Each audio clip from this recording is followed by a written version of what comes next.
नमस्कार dear students, आप सभी का स्वागत है एमईपी के इस डिजिटल प्लेटफॉर्म पर। और आरपीएससी सेकंड ग्रेड का पेपर हो चुका है और इसकी ऑथेंटिक जो आंसर की है वो तो आरपीएससी जारी करेगा, लेकिन जो एक आंसर की एक टीचर जारी कर सकता है उसके अकॉर्डिंग ये मोस्ट प्रोबेबल होती है। लेकिन मैं ये इतना दावा ज़रूर कर सकता हूँ कि इसमें से आउट 150 हैं, उनमें से लगभग 145 प्लस ही अपने जो क्वेश्चन होंगे वो आरपीएससी सही मानेगा। तो आप अपनी आंसर की को चेक करें और देखें कि आपका क्या कुछ इस आंसर की से मैच कर सकते हैं आप अपने क्वेश्चंस को, और देखिए कि आपके कितने क्वेश्चन है वो सही हो रहे हैं। चलिए शुरू करते हैं फिर अपना सॉल्यूशन वाला पार्ट। कैसा था पेपर? अभी मैंने पूरे क्वेश्चन को देखा, एक एक क्वेश्चन का आंसर मैंने लिखा है। ये समझा है मैंने कि आज तक जितने भी पेपर हुए हैं उससे ही थोड़ा हटके था। 2011 में जब इसका पहला पेपर हुआ था, आरपीएससी ने सेकंड ग्रेड फर्स्ट टाइम करवाई थी, तो उस समय इंग्लिश का पेपर था, उसका क्वालिटी, उसका लेवल शानदार था। वो वापस दोहरान हुआ इस पेपर में और इस बार भी पेपर बड़ा शानदार था। यानी पीछे 3 पेपर थे वो बहुत ही बकवास क्वालिटी के थे, इन द सेंस कि बहुत ही नॉमिनल क्वेश्चन, नॉर्मल क्वेश्चन पूछे जाते थे। इस बार आरपीएससी ने वाकई में दिखाया है कि एक टीचर बनने के लिए कैसे कैसे क्वेश्चन को करना चाहिए। और मैं ये दावे से कह सकता हूं कि इस बार जो पेपर सेटर रहा है वो नेट क्वालिफाई है और यूनिवर्सिटी में बहुत अच्छी रैंक से सिलेक्ट हुआ कोई नया बंदा है जिसने लिटरेचर का बड़ा ही शानदार पोर्शन डाला है और बहुत डिफिकल्ट एज वेल। तो अब तक जो विद्यार्थी एकदम सामान्य तैयारी कर रहे थे उनको लगा है झटका, क्योंकि पुराने समय में क्या होता था कि एक सामान्य जो 10वीं क्लास के लेवल का पेपर आता था कोई भी उसको कर लेता था, है ना। तो मेरिट डिसाइड होती थी जीके से। इस बार मेरिट डिसाइड होगी इंग्लिश के पेपर से। ये पहली बार हो रहा है 2011 के बाद। तो बहुत सारे विद्यार्थियों को इस बार झटका लगने वाला है और ये झटका लगना भी चाहिए, क्योंकि आपने प्रिपरेशन शुरू ही नहीं किया। आपको लगता है 10वीं क्लास के पेपर को अटेम्प्ट कर ले, या मान लीजिए सामान्य इंग्लिश पढ़ रहे हैं, बहुत सारे स्टूडेंट ये पूछ रहे थे कि सर इतना हाई लेवल क्यों करवा रहे हो, ये देख लो ऐसे इसलिए करवा रहे हैं इतना हाई लेवल। मतलब हाई लेवल क्या होता है, मतलब आपको एक टॉपिक दिया है नाउन, तो उसमें से कोई भी क्वेश्चन आ सकता है। अब उसमें क्या हाई क्या लो, आपको तो वही चाहिए जो आपको आता है, जो आपको पहले से आता है। उसके लिए आपको क्यों कोचिंग कर रहे हो, ठीक है ना। तो एक साथ में एक मैसेज भी है कि 2022 में जो अब आपका 23 में थर्ड ग्रेड का एग्जाम होने वाला है वो भी इसी लेवल का होगा। तो अभी जो विद्यार्थी नींद में हैं वो जाग जाएं। कोई मतलब निराश होने की कोई जरूरत नहीं है। पेपर होते हैं खराब, कोई दिक्कत नहीं है। बहुत सारे विद्यार्थियों के हुए भी होंगे और समटाइम्स समय से पहले उनको पता चल गया कि ऐसा पेपर आता है। तो 2023 में जो थर्ड ग्रेड की वैकेंसी आने वाली है उसमें आपका पेपर अच्छा हो, इसके लिए ये कह सकते हैं कि एक अलार्म था, ये अलार्मिंग रिपोर्ट थी कि अब तैयार हो जाओ, आप जुट जाओ। क्या 2 महीने में हो सकती है? क्या हो सकता है सर इतने हाई लेवल के पेपर को हम अटेम्प्ट कर सकते हैं क्या? सारी बातें मैं बीच बीच में बताता रहूंगा। तो मेरे हिसाब से ये पेपर था वो एडवांस लेवल का था। वो थोड़ा सा जैसे 3 अगर लेवल हो, बेसिक हो, इंटरमीडिएट है और तीसरा एडवांस है, तो इंटरमीडिएट से थोड़ा ऊपर का लेवल और एडवांस से थोड़ा नीचे का लेवल था। बड़ा ही शानदार और बहुत ही अच्छा पेपर था। चलिए सॉल्यूशन करते हैं इस पेपर का और देखते हैं कि आपके इस पेपर में इंस्ट्रक्शन का क्या पढ़ना है। अभी इस पेपर में समझते हैं कि आपके क्या क्या क्वेश्चन कैसे कैसे आए। पहला क्वेश्चन आप स्क्रीन पे देख सकते हो और पहला क्वेश्चन है, to see animals being treated this way makes me furious. Underline word है फ्यूरियस। फ्यूरियस क्या है? फ्यूरी से बना हुआ ये वर्ड है जो कि एडजेक्टिव है। फ्यूरियस कौन है? मैं ही फ्यूरियस हुआ हूं, तो मेरा ये क्या हो गया? ऑब्जेक्ट कॉम्प्लीमेंट भी है और यहां पे ये एडजेक्टिव है, तो इसमें उत्तर हो जाएगा डी। तो इस क्वेश्चन का उत्तर हो जाएगा 4। तो जिसने इसमें 4 किया है उसका आंसर बिल्कुल सही है। He still owes me a lot of money. He still यहां पे क्या है? he यहां पे सब्जेक्ट है जो कि प्रोनाउन है। still यहां पे क्या है? एडवर्ब है। owes he के अकॉर्डिंग वर्ब आई है owes, तो owes यहां पे वर्ब हो गई। तो अंडरलाइन वर्ड पूछा है तो वो गया वर्ब। ये भी बहुत आसान क्वेश्चन था। इसमें भी ऑप्शन नंबर 4 क्या होगा? राइट होगा। These residential complexes are quite new. These residential complexes, ये पूरा अगर सेंटेंस देखो, ये पूरी फ्रेज देखो तो आपको पता है ये नाउन फ्रेज है और नाउन फ्रेज है तो कॉम्प्लेक्सेस पे अंडरलाइन किया गया है और कॉम्प्लेक्सेस यहाँ पे क्या है? वो नाउन है और ये दोनों क्या है? इसके क्वालिफायर्स हैं। These residential complexes कॉम्प्लेक्सेस इसमें वर्ड हो गया, तो इसमें उत्तर हो जाएगा नाउन, जिसका उत्तर इसमें नाउन जिन्होंने किया है उनका बिल्कुल सही है। Fill in the blanks with the correct article determiner choosing the option. आपको देखना है कि इसमें कौन सा आर्टिकल या डिटर्मिनर सही होगा। और the students were found exchanging notes during the examination. अब ऑफ द स्टूडेंट्स, ये मैंने आपको स्ट्रक्चर बहुत अच्छे से, जो मैं फ्री में टेस्ट सीरीज मैंने चलाई हुई है उसमें भी मैंने आपको अच्छे से बताया कि ऑफ स्ट्रक्चर जब लगता है तो वो जनरली प्रोनाउन को इंडिकेट करता है, ये नाउन का वो हो सकता है, लेकिन जनरली ये प्रोनाउन को इंडिकेट कर रहा है। तो एवरी यहाँ पे एडजेक्टिव है तो लग नहीं सकता, और एवरी के साथ में यहाँ पे वो वैसे भी वो नहीं लग सकती थी। ऑलमोस्ट एडवर्ब होता है वो नहीं लग सकता, ये एडजेक्टिव है तब नहीं लग सकता, ये एडवर्ब है तब नहीं लग सकता। अब मच है, मच स्टूडेंट्स के साथ लगता नहीं है क्योंकि मच है वो अनकाउंटेबल को शो करता है, तो ये नहीं लगेगा। उत्तर हो जाएगा इसमें सेवरल। सेवरल इनमें 3 में कट हो गया तो चौथा ऑप्शन ऑटोमेटिक सेवरल, तो उत्तर हो जाएगा इसमें 4। It seems that of the committee members are absent. ऐसा देखा जा रहा है कुछ कमिटी मेंबर्स हैं वो एब्सेंट है, आर एब्सेंट, तो वर्ब यहाँ पे आर आई है, ठीक है ना।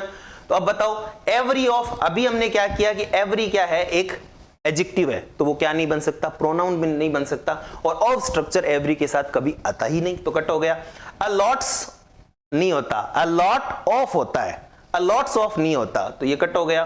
फिर से अब सम और एनी में से क्या करोगे, तो जिन विद्यार्थियों ने इसमें क्या किया है, सम किया है, उनका सही है, क्योंकि यहाँ पे कहीं पे अगर एनी आता है तो वो जनरली नेगेटिव या इंटेरोगेटिव सेंटेंस के साथ आता है और बहुत स्पेसिफिक कंडीशन में प्लूरल को बताता है, तो यहाँ पे ये इसमें आंसर हो जाएगा सम।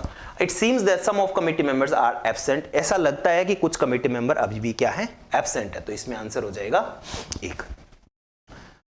क्वेश्चन नंबर 6 देखिए, don't write your name on page of the booklet. यहां पे जो नाउन है वो देखो क्या है, पेज है, तो इसका मतलब ये काउंटेबल सिंगुलर नाउन है, तो इसके आगे लगने वाला एडजेक्टिव भी क्या रहेगा, काउंटेबल सिंगुलर। तो देखो फ्यू काउंटेबल प्लूरल हो गया, कट। बोथ 2 के लिए आता है, countable plural cut. Many countable plural cut. Every ये एडजेक्टिव है जो सिंगुलर के साथ लगता है, सिंगुलर नाउन लेता है अपने बाद में। Don't write your name on every page of the booklet, तो इसमें आंसर हो जाएगा 4 सही। क्वेश्चन नंबर 7 देखिए क्या है, do you also a strange noise coming from the backyard. क्या तुम भी सुन पा रहे हो, क्या तुम भी सुनते हो जो अभी एक बैकयार्ड से आवाज आ रही है, स्ट्रेंज नॉइज आती है अपने बैकयार्ड से, तो क्या आएगा बताओ। तो डू क्या है, डू होता है वो होता है डमी ऑपरेटर वर्ब, और डमी ऑपरेटर वर्ब जनरली लगती है तो अपने बाद में हमेशा वर्ब की बेयर इंफिनिटिव लेती है फॉर्म। कौन सी, बेयर इंफिनिटिव फॉर्म, चाहे डू हो, डज हो, डिडो, इसके बाद में बेयर इंफिनिटिव का मतलब हो गया वो वर्ब की फॉर्म जिसके साथ SEIS, ING और ED फॉर्म ये कुछ भी नहीं लगे, तो एकदम सिंपल जो फॉर्म होती है वो होती है। तो ये देखो ING फॉर्म नहीं लगेगी, सेकंड फॉर्म हर्ड नहीं लगेगी, हियर्ड है, ये तो वैसे ही गलत है, हियर्स गलत हो गया, डू के हिसाब से क्या आएगा, हियर आएगा, तो इसमें आंसर हो जाएगा 1। आगे बढ़ते हैं, मूव करते हैं क्वेश्चन नंबर 8 की तरफ। I a copy of the 0 AD only yesterday. Only yesterday, yesterday जो एडवर्ब आता है वो कौन सी कह सकते हैं टेंस को डिनोट करता है, जनरल एकदम सिंपल क्वेश्चन है, वो करता है पास्ट सिंपल को। तो पास्ट सिंपल में जो वर्ब आएगी वो बाय की होती है, बॉट, तो इसमें वर्ब की सेकंड फॉर्म आ जाएगी, वो जिसका आंसर है 1 फिर से।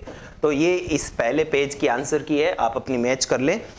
आगे मूव करते हैं नेक्स्ट पेज की तरफ, आई होप आपको दिखाई दे रही है। चलिए question number 9, the newspapers it's going to rain all of next week. Next week generally आते ही बहुत सारे स्टूडेंट इसको फ्यूचर इंडेफिनाइट मानते हैं, लेकिन आपको पता होना चाहिए प्रेजेंट सिंपल और प्रेजेंट कॉन्टिन्यूस टेंस भी फ्यूचरिटी को बता सकते हैं। तो यहाँ पे देखो चारों ऑप्शन ही फ्यूचरिटी को बताने वाले कौन से हैं, प्रेजेंट सिंपल या प्रेजेंट कॉन्टिन्यूस के।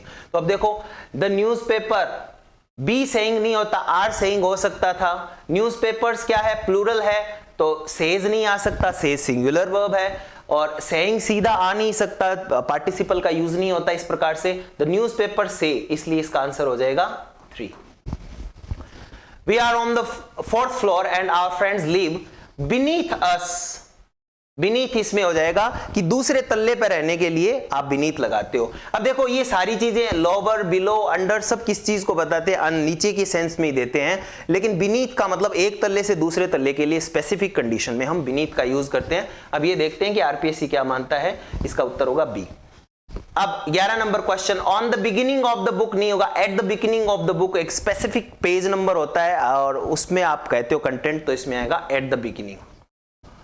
The guest complained about the food, ये फिक्स प्रपोजिशन कंप्लेन के साथ में अबाउट आ रही है, तो इसमें आंसर हो जाएगा 3। If he started at 9 he be here bye 4, probability, probability को बताने वाले जो होते हैं वो जनरली विल भी हो सकता है, वुड भी हो सकता है, और भी बहुत सारी चीज होते हैं, लेकिन जनरल बहुत स्पेसिफिक वे में अगर देखें तो एक स्पेशल केस सिनेरियो में देखें तो शुड भी होता है, लेकिन मस्ट के साथ में टू नहीं लग सकता है ना। मस्ट भी क्या है, प्रोबेबिलिटी, स्ट्रॉन्ग प्रोबेबिलिटी को या पॉसिबिलिटी को बताता है, लेकिन यहां पे मस्ट के साथ में, मॉडल के साथ में टू लग गया तो ये तो कट हो गया। यूज टू होता है पास्ट, ये किसको बताता है, सिर्फ एक पास्ट सिनेरियो को बताता है, पास्ट में क्या होता था बस ये बताता है। और नीड टू आवश्यकता को बताता है, पॉसिबिलिटी को या अभी क्या जरूरत उसको, तो इसलिए आपका उत्तर बचता है शुड। शुड एक स्पेशल केस में ही पॉसिबिलिटी को बता सकता है कि वो यहाँ पे इतनी बजे आ जाएगा, he should be here bye now, इस तरह से फ्यूचर को बता सकता है ये भी समटाइम्स। तो यहाँ पे इसका आंसर हो जाएगा बी। 2 जिन्होंने किया है उनका बिल्कुल सही है। He easily helped me in the hour of the need, past possibility, अब ये एकदम सिंपल है, 10th क्लास का क्वेश्चन है कि पास्ट पॉसिबिलिटी के लिए क्या आता है। देखो पास्ट के लिए देखो यहाँ पे was able to आ सकता था, लेकिन was आया नहीं तो able to होगा नहीं, सीधा used to होगा नहीं। shall और could में shall फ्यूचर को बता रहा है, could यहाँ पे पास्ट पॉसिबिलिटी को बताता है, तो यहाँ पे आंसर हो जाएगा 2।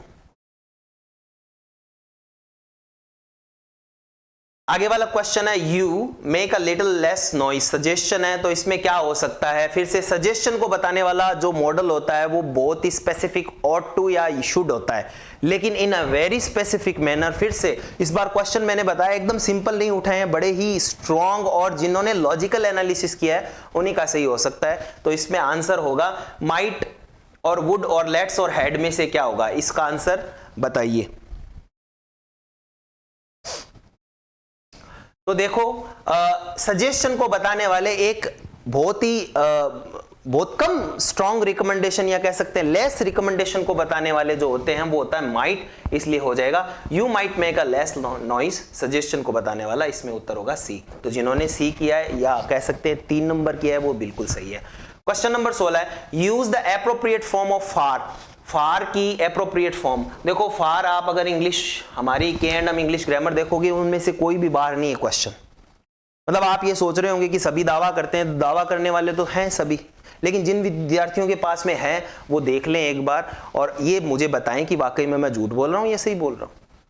भाई ऐसे दावे प्रस्तुत किए जा रहे हैं हमारे 20 में से 19 सही है, ये भाई पर्टिकुलर ऐसा तो कोई हो नहीं सकता लाइन टू लाइन इंग्लिश में वैसा ही क्वेश्चन आ जाए, ये तो बहुत ही कम रेयर होता है। हालांकि 2 क्वेश्चन लाइन टू लाइन पूछे गए हैं, ये भी एक बहुत यूनिक थिंग है कि इंग्लिश में, क्योंकि क्वेश्चन तो कुछ भी बन सकता है, राम की जगह रमेश नाम आ सकता है, वर्ब गो की जगह वेंट हो सकती है, कुछ या स्लीप हो सकती है, व्हाटएवर कुछ भी, लेकिन एकदम एग्जैक्ट नहीं होता, एक पैटर्न होता है। वो पैटर्न फॉलो कर रही है क्या बुक? यस, पैटर्न फॉलो कर रही है। ग्रामर में एक भी क्वेश्चन इससे बाहर नहीं है, आप देख सकते हो।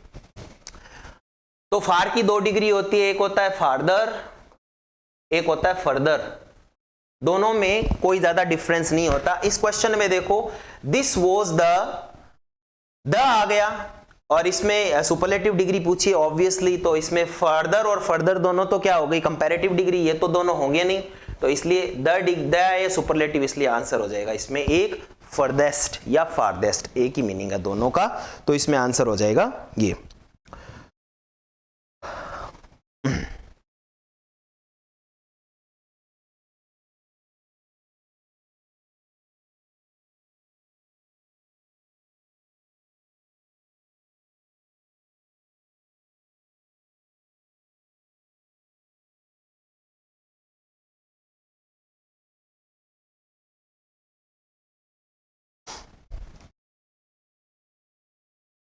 चलिए आगे मूव करते हैं क्वेश्चन नंबर 17 की तरफ। चूज कंपैरेटिव सुपरलेटिव डिग्री, इनकी कंपैरेटिव और सुपरलेटिव डिग्री, बैड की कंपैरेटिव डिग्री होती है वर्स और सुपरलेटिव डिग्री होती है वर्स्ट, तो इसमें आंसर हो जाएगा 2। तो जिन्होंने 2 किया इसमें बिल्कुल सही है। सुपरलेटिव डिग्री ट्रांसफॉर्मेशन में यूज करनी है, no other exercise is so invigorating as cycling, तो साइक्लिंग जैसी कुछ भी नहीं है, तो नो अदर से शुरू होने वाले जो सेंटेंस होते हैं वो किससे शुरू हो जाएंगे, cycling is the most invigorating of all exercise. अब देखो द के साथ में मोस्ट कहीं नहीं लगा है, मोस्ट है, ये मोर वाला कट हो गया, मोस्ट के साथ द लगना चाहिए था सुपरलेटिव डिग्री में, इन तीनों में नहीं है, इसलिए उत्तर सीधा सीधा क्या हो जाएगा, 1 हो जाएगा। आगे वाला, many of flowers are born to blush unseen, बहुत सारे फ्लावर्स ऐसे होते हैं जिनको देखा ही नहीं जाता, ऐसे जेम्स मिलते हैं, ठीक है ना। तो इसमें क्या होगा, मेनी ए के बाद में नाउन और वर्ब दोनों क्या होती है, सिंगुलर लगती है, स्पेसिफिक बताया हुआ है, रीट में भी आया था, मैंने फिर से बताया कि ये भी अपनी बुक से सीधा के सीधा लिया गया है, तो इसमें आंसर हो जाएगा many a flower is born to blush, इसमें बी उत्तर हो जाएगा, यानी कि 2 नंबर। Any dictionary will give you the meaning of these words, अब इसमें आपको सही करना है कि कौन सा करेक्ट है, तो इसमें देखो any dictionary will gives, will model के साथ गिव्स नहीं होगा, दूसरा गलत हो गया। एनी डिक्शनरीज, जनरल सेंस में एनी के साथ में हम प्लूरल नहीं लगाते, एनी डिक्शनरी इज गिव, अब देखो इज गिव क्या स्ट्रक्चर है, गिव्स हो सकता है, इज गिव क्या होता है, यानी इस प्रकार से नहीं आता, इज गिवन हो सकता है, लेकिन वो पैसिव वॉइस में होता है, तो इसका आंसर निकल जाता है 1। Choose the sentence which is not compound sentence, compound sentence का मतलब है उसमें कोऑर्डिनेटिंग कंजंक्शन होने चाहिए या कोरिलेटिव कंजंक्शन होने चाहिए, बस सीधी सी बात है। अब देखो कोऑर्डिनेटिंग नॉर लग गया है, ये व्हेन है नहीं है, ये आइदर और नाइदर नॉर है ये, और night on come and fall heavy and लग गया है ये, यानी फैन बॉयज और नाइदर नॉर आइदर और ये सारी बातें मैंने बताई हुई है, आप कोर्स में अगर देखोगे तो बहुत ही स्पेसिफिक बताया हुआ है। व्हेन होता है वो सबऑर्डिनेट कंजंक्शन होता है, और सबऑर्डिनेट कंजंक्शन है वो कॉम्प्लेक्स सेंटेंस का निर्माण करता है, इसलिए इसका आंसर हो जाएगा 2। Choose the grammatically correct option, grammatically correct option आपको बताना है कि 22 नंबर में क्या होगा, बताइए। Will Sita be in time if she got the 10 o'clock bus? अब देखो इसमें मैंने आपको फिर से, आप अगर कंडीशनल सेंटेंसेस, मैंने जो एक्सरसाइज 25 क्वेश्चन करवाए हैं उनमें मैंने डिटेल से बताया कि किस प्रकार से इन क्वेश्चंस को निकालना है। तो देखो एक तरफ तो है इफ के साथ में वर्ब की फर्स्ट फॉर्म, तो दूसरी साइड में क्या होनी चाहिए, शैल विल प्लस वर्ब की फर्स्ट फॉर्म। तो ये देखो यहाँ पे हैड प्लस थर्ड फॉर्म होना चाहिए था, ये गलत हो गया। ये सेकंड फॉर्म है तो वुड होना चाहिए, ये गलत हो गया। ये यहाँ पे शी गेट्स होना चाहिए था, शी के साथ में अगर वर्ब की फर्स्ट फॉर्म लगाते हैं तो एस लगता है, ये गलत हो गया। ऑब्वियसली इनमें जो आंसर है वो तीसरा सही हो जाएगा। क्वेश्चन नंबर 23 देखिए, pick out the sentence which is complex sentence. अब कॉम्प्लेक्स का मतलब आपको पता होना चाहिए, ये सिंपल नहीं है, सिंपल में एक सब्जेक्ट होता है, उसकी एक फाइनाइट वर्ब होती है, दैट्स ऑल। फाइनाइट वर्ब एक ही होती है, सब्जेक्ट भी एक ही होता है, 2 भी हो सकते हैं बट कोई फर्क नहीं पड़ता उससे। तो कॉम्प्लेक्स सेंटेंस में एक सबऑर्डिनेट क्लोज होती है, बस ये ध्यान होना चाहिए था, और सबऑर्डिनेट कंजंक्शन उससे जुड़ा हुआ होता है। आई विल डिपार्ट बट से जुड़ा हुआ है, इसका मतलब ये कंपाउंड सेंटेंस है। I am depart at time, I can not tell, इसमें कोई कंजंक्शन नहीं है, इसका मतलब ये फिर से कंपाउंड सेंटेंस है। I can not fall, weather और हो गया, not only but also, as, ये सारे आइदर और, नाइदर नॉर, फैन बॉयज, ये सारे कंपाउंड सेंटेंस का निर्माण करते हैं। तो ये 3 कंपाउंड है, तो इसमें उत्तर हो गया 2, क्योंकि ये वैन से जुड़ा हुआ है। वैन एक सबऑर्डिनेट कंजंक्शन है और सबऑर्डिनेट कंजंक्शन कॉम्प्लेक्स सेंटेंस का निर्माण करता है। मतलब इतने सिंपल आए हैं ग्रामर के क्वेश्चन, तो थोड़ा सा अगर आप ध्यान रखोगे तो इनको सही कर सकते हो आप। लेकिन मेजॉरिटी ऑफ स्टूडेंट्स है ना, वो स्पून फीडिंग पे बिलीव करते हैं कि नहीं ये चीज़ तो है ना सर ही करवा दें, ये चीज़ भी वो ही करवा दें, वो टीचर करवा दें। ऐसा नहीं होता, आपको मेहनत करनी पड़ेगी। इस प्रकार का अगर 3rd ग्रेड में पेपर आ गया तो वाकई में एक भूचाल मच जाएगा, और इतनी बड़ी पोस्ट में सिर्फ वही विद्यार्थी लगेंगे। और एक और बता देता हूं आपको, जो विद्यार्थी राजस्थान के हैं उनकी इंग्लिश इतनी स्ट्रांग उस वे में नहीं है, तो बहुत सारे विद्यार्थी जो बाहर वाले एरिया के हैं वो भी बहुत अच्छा प्रदर्शन करने वाले हैं। तो कंपटीशन बहुत जबरदस्त है, एडिशनल वाले भी आपके साथ जुड़ रहे हैं। तो अभी आप सो रहे हो तो नींद से जाग जाओ, ये अलार्म था आपका। ये जो पेपर है ये बहुत ही शानदार है। ये जो आप जैसे मान लीजिए बहुत सारे ऐप वाले होते हैं वो सिंपल करवा देते हैं 10वीं क्लास वाली ग्रामर, वो आपको पहले से आ रही है यार, क्यों वहां पे टाइम स्पेंड कर रहे हो आप एक स्पेसिफिक पैटर्न को फॉलो करो कि 2 महीने में क्या ये हो सकता है या नहीं हो सकता। मैं आपको विश्वास दिलाना चाहता हूं, मैंने अवनी पे भी कोर्स दिया था, अब अवनी पे मैंने कोर्स दिया, लेकिन अब मैंने खुद का अपना मैक्स इंग्लिश पॉइंट नाम से एक ऐप बनाया है, उसको आप डाउनलोड कीजिए। मैंने डेमो क्लासेस दी है, जो मुझे जानते हैं वो ऑलरेडी वहां पे आ चुके हैं, और मैं आपको एक विश्वास दिलाना चाहता हूं, आप एक कह सकते हैं मेरा कमिटमेंट है, मैंने पूरा स्टूडियो अपने घर पे सेटअप कर लिया है। अब रात के 10 बजे भी मुझे क्लास लगानी होगी ना, मैं लगाऊंगा, आपको भी सोने नहीं दूंगा, लाइव क्लासेस लगाऊंगा 8 से 10 बजे 2 घंटे डेली, मतलब तकरीबन मैं टाइम टेबल है वो मैं अपने जो टेलीग्राम चैनल है उस पर डाल दूंगा, टेलीग्राम पे जुड़ जाओ आप, और 2 घंटे डेली चलेगा। अब वहां पे आप सोच रहे हो सर अवनी पे ले लिया, आप क्या करें, तो वहां पे तो हो गया अपना कोर्स, लाइव क्लासेस में अपने इसमें ही लगाऊंगा, तो क्या सर फिर से पैसे देने पड़ेंगे? अरे भाई साहब, आपको मैंने कितना बड़ा वो मेरा देखो वीडियो, उसमें बताया, और 50% ऑफ है जिन्होंने पहले से ले रखा है। और क्या मतलब आप एक्सपेक्ट कर रहे हो एक टीचर से, जो एक टीचर ये कह रहा है कि अब आपको डरने की जरूरत नहीं है, मैं लगवाऊंगा जॉब, अब मुझे रात को जागना पड़ेगा तो जागूंगा और आपको भी जगाऊंगा, टेस्ट लूंगा, उसका सॉल्यूशन करवाऊंगा, थियरी बताऊंगा, आपके क्वेश्चन आंसर को सॉल्व करवाऊंगा, और पेपर के दिनों में तो आप मानिए कि लाइव क्लासेस चलती रहेगी। तो एक बहुत बड़ा चलने वाला है। अब बहुत सारे सोचते हैं सर 1500-2000 रुपए लग रहे हैं क्या? अरे भाई 8000 वैकेंसी है, कहां ढूंढ रहे हो आप 1500-2000 रुपए? क्या करोगे फिर बाद में? मतलब आप मुझे एक ऐप बता दो जिसमें इस प्रकार की मेहनत होगी, एक ऐप बता दो जिसमें टीचर आपको, मतलब 4 बजे भी क्लास ले सकता हूं मैं सुबह की, मैं इस वे में बहुत अलग हूं, ठीक है। और अभी इतने दिन रेगुलर इसलिए नहीं था क्योंकि उसमें ही लगा हुआ था मैं, और अब सारा चीज हो चुका है। मंडे से लाइव क्लासेस आपकी, जिन्होंने कोर्स ले लिया है, लाइव क्लासेस है आपकी रात 8 से 10 बजे तक 2 घंटे होगी, डेली होगी वो।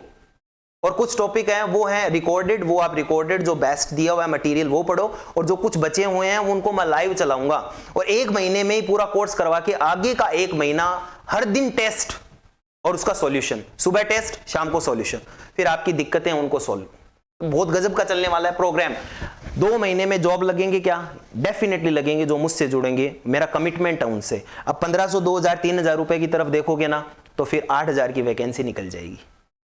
8000 रुपए की नहीं, 8000 की इतनी बड़ी वैकेंसी जिसमें आप जॉब लग सकते हो। आगे देखिएगा, choose the correct transformation of given conditional sentence को देखना है।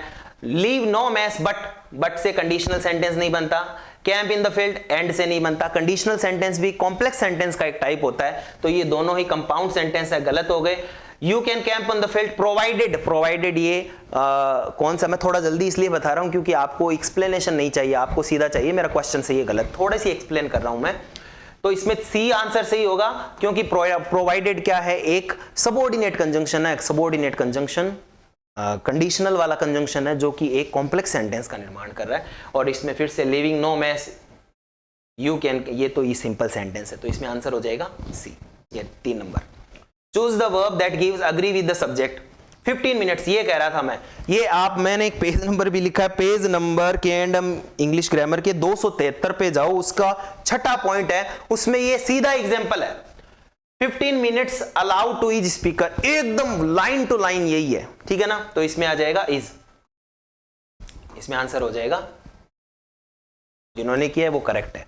इंग्लिश ग्रामर कहां से बनाई है सर आपकी, क्या ऑथेंटिक है क्या? हमने कम से कम 70 से 80 authentic books, Cambridge edition, Oxford edition, उनसे मटेरियल को लेकर कंपाइल किया है, आपके लिए इजी किया है। मैंने कोई ऐसे तो है नहीं कि इंग्लैंड में जाके उसको सीख लिया या मैंने अंग्रेजी को बनाया, ऐसा कुछ भी नहीं है। हमने मैटर को लिया है और उनको बढ़िया तरीके से एक जगह पर रखा है और आपके लिए ईजी बनाया। दैट्स, ये हम कर सकते थे, यही हमने किया है। हमने, कोई भी व्यक्ति कोई बनाता थोड़ी करंट जीके तो वो कोई बना के थोड़ी है, वो भी इधर उधर से मटेरियल कंपाइल करता है, लेकिन कंपाइल ऑथेंटिक है या नहीं है, इसकी विशेषता मैं बता रहा हूं। 99.99% तक अगर 800 पेजेस की बात करो K&M इंग्लिश ग्रामर की, तो उसमें थोड़ी बहुत संभावना देखो होती है गलती होने की, लेकिन ज्यादातर मटेरियल है वो एकदम सही है, और गलती होने की संभावना भी आपको मिलेगी तो वो क्वेश्चन आंसर में भी, वो भी बहुत माइनर, कुछ एक 5-7 क्वेश्चन पूरी बुक में ही होंगे जो गलत ABCD के टाइप में गलत हो गए हैं, उनको मैं सही करवा देता हूं जब मैं उनको हल करवाता हूं। वो कोई बात नहीं है।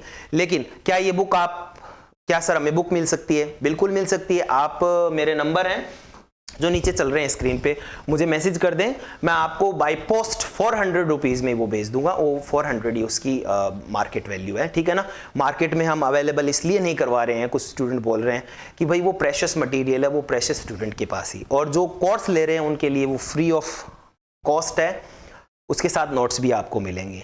Don't worry about it. छोटे मोटे थोड़े बहुत रुपए बचाने के चक्कर में फ्यूचर खराब ना हो जाए। और एक बार ये भी देखें कि आप जो टीचर से पढ़ रहे हो उसकी क्वालिफिकेशन, पढ़ाने का लेवल क्या है। इसलिए मैंने डेमो क्लासेस भी अरेंज की है। It's not too late. आज सोइए आराम से, गलत हो गया, पेपर खराब निकला है, कोई दिक्कत नहीं है। It's never too late. Late नहीं है अभी भी। कल जुट जाइए, कल से परचेज कीजिए और मेरे साथ में आइए, और इस जर्नी में आप जब सेलेक्ट होंगे ना तो बहुत मजा आने वाला है, मुझे भी। आगे वाला क्वेश्चन है, are these meeting him at the airport. ये इसमें पैसिव ट्रांसफॉर्मेशन मैंने बताया है, वीडियो अगर देखोगे तो पैसिव वॉइस, नरेशन और डिग्री, ये ट्रांसफॉर्मेशन के टाइप होते हैं। तो बताओ इसमें क्या होगा? तो इसमें हो जाएगा is he being met at the airport. ये सीधा सीधा है। बाकी देखो आर से है तो वर्ब होना ही नहीं है, ये तो कट हो गया। Is meeting him at the airport bye them, इसमें फिर से पैसिव ही नहीं बना, वर्ब की थर्ड फॉर्म ही नहीं है इन दोनों में, सिर्फ एक मात्र ये बचता है। तो आंसर हो गया ये। People will show the visitor the new building. तो इसमें भी देखो द विजिटर विल शो, फिर से ये एक्टिव ही बना दिया। The visitor will have shown, active बना दिया। The visitor will show active है, सिर्फ एक ये चौथा है जो क्या है, पैसिव बना हुआ है, बाकी पैसिव स्ट्रक्चर ही नहीं है। नेक्स्ट क्वेश्चन, द कमिटी में बी इंटरव्यूइंग हिम नाउ, ये 2 बार हो गया है, गलती से छप चुका है। अब ये मत सोचना ये डिलीट होगा, कोई डिलीट नहीं होगा। एरर्स ऐसी होती हैं, वो प्रिंटिंग में होती है, तो ऐसी कोई बात नहीं है। तो इसमें मे बी इंटरव्यूइंग है तो क्या हो जाएगा, मे बी बीइंग इंटरव्यूड हो जाएगा। इसमें उत्तर हो जाएगा बी। बहुत ही सिंपल क्वेश्चन है, इनमें तो कोई ऐसी बात ही नहीं है। क्वेश्चन नंबर 29 है, transform the given sentence direct speech. अब डायरेक्ट स्पीच में ये चारों ऑप्शन गलत हैं, हालांकि डिलीट हो सकता है। कैसे? मैंने एक अच्छे से बताया है कि जब भी आप नरेशन पढ़ते हो तो जो एक्टिव डायरेक्ट नरेशन होता है उसमें क्या होता है, सैड के बाद में नाउन आ सकती है, प्रोनाउन कभी नहीं आ। सैड सी नहीं हो सकता, सैड ही नहीं हो सकता, ये पैटर्न होता नहीं है। इवेंचुअली ये गलत कंसीडर किया जाता है। लेकिन इनमें चारों में ही देखो, said he, said I said to him, ये सही हो सकता है। ऑफर्ड ही, ये तीनों ही स्ट्रक्चर गलत हैं। अब इसमें देखो, he offered to bring me some tea, तो इसमें जो answer shall I offer some tea for me, अपने आप को ही वो थोड़ी करेगा, तो ये तो वैसे गलत हो गया। Shall he bring some tea you, for you होना था, यू क्या मतलब है। Shall he bring tea please, offered he, ये फिर से गलत है। ये रहा, shall I bring you some tea said he to me, ये ही सेड टू मी होना चाहिए, ये फिर से प्रिंटिंग मिस्टेक है। He said to me shall I bring you some tea, ये सेंटेंस ऐसा है, इसलिए इसका आंसर होगा 1।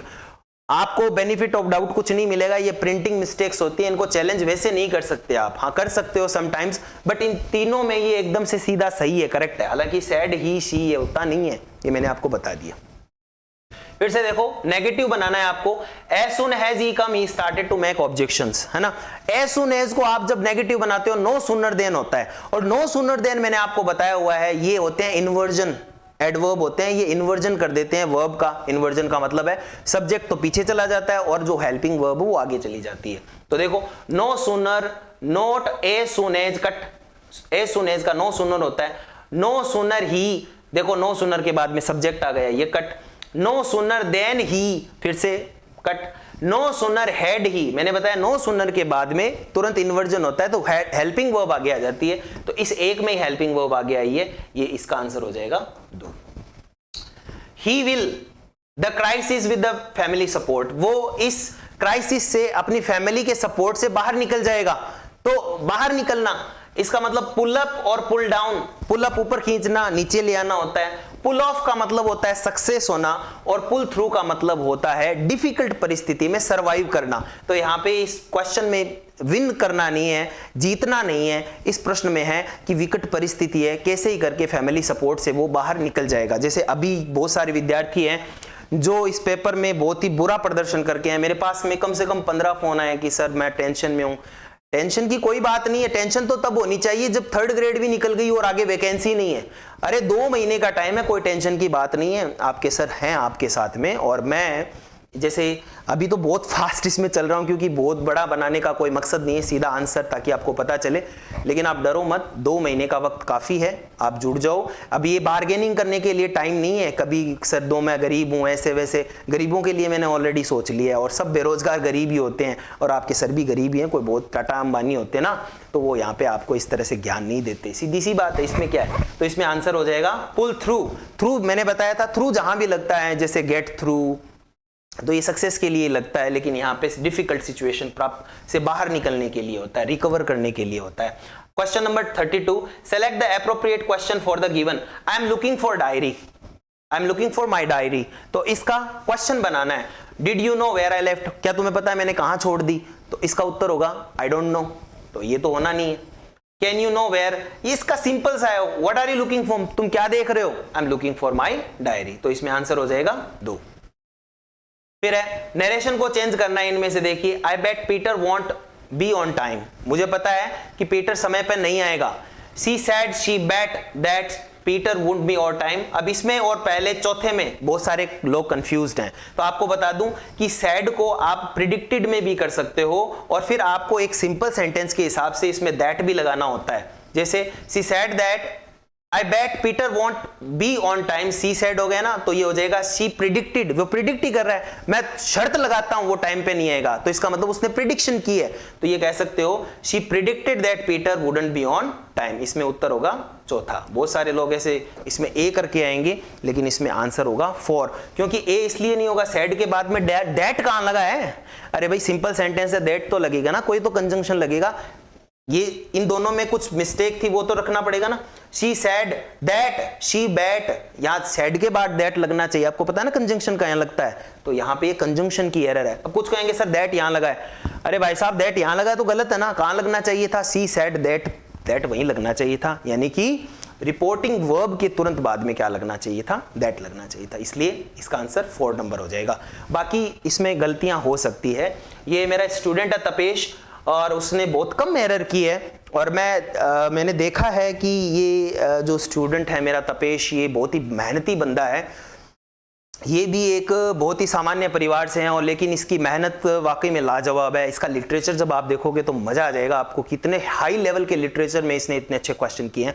हालांकि 1-2 मिस्टेक उसकी हो गई है अब तक, ऐसी मिस्टेक्स तो सबसे होती है, मुझसे भी हुई थी। ऐसे नहीं है कि हम इनवल्नरेबल हैं, हम सब में कुछ ना कुछ प्रॉब्लम्स होती हैं, तो यहाँ पे पेपर के एग्जाम का कुछ स्ट्रेस ऐसा होता है, लेकिन सो फार उसने बहुत अच्छा किया है।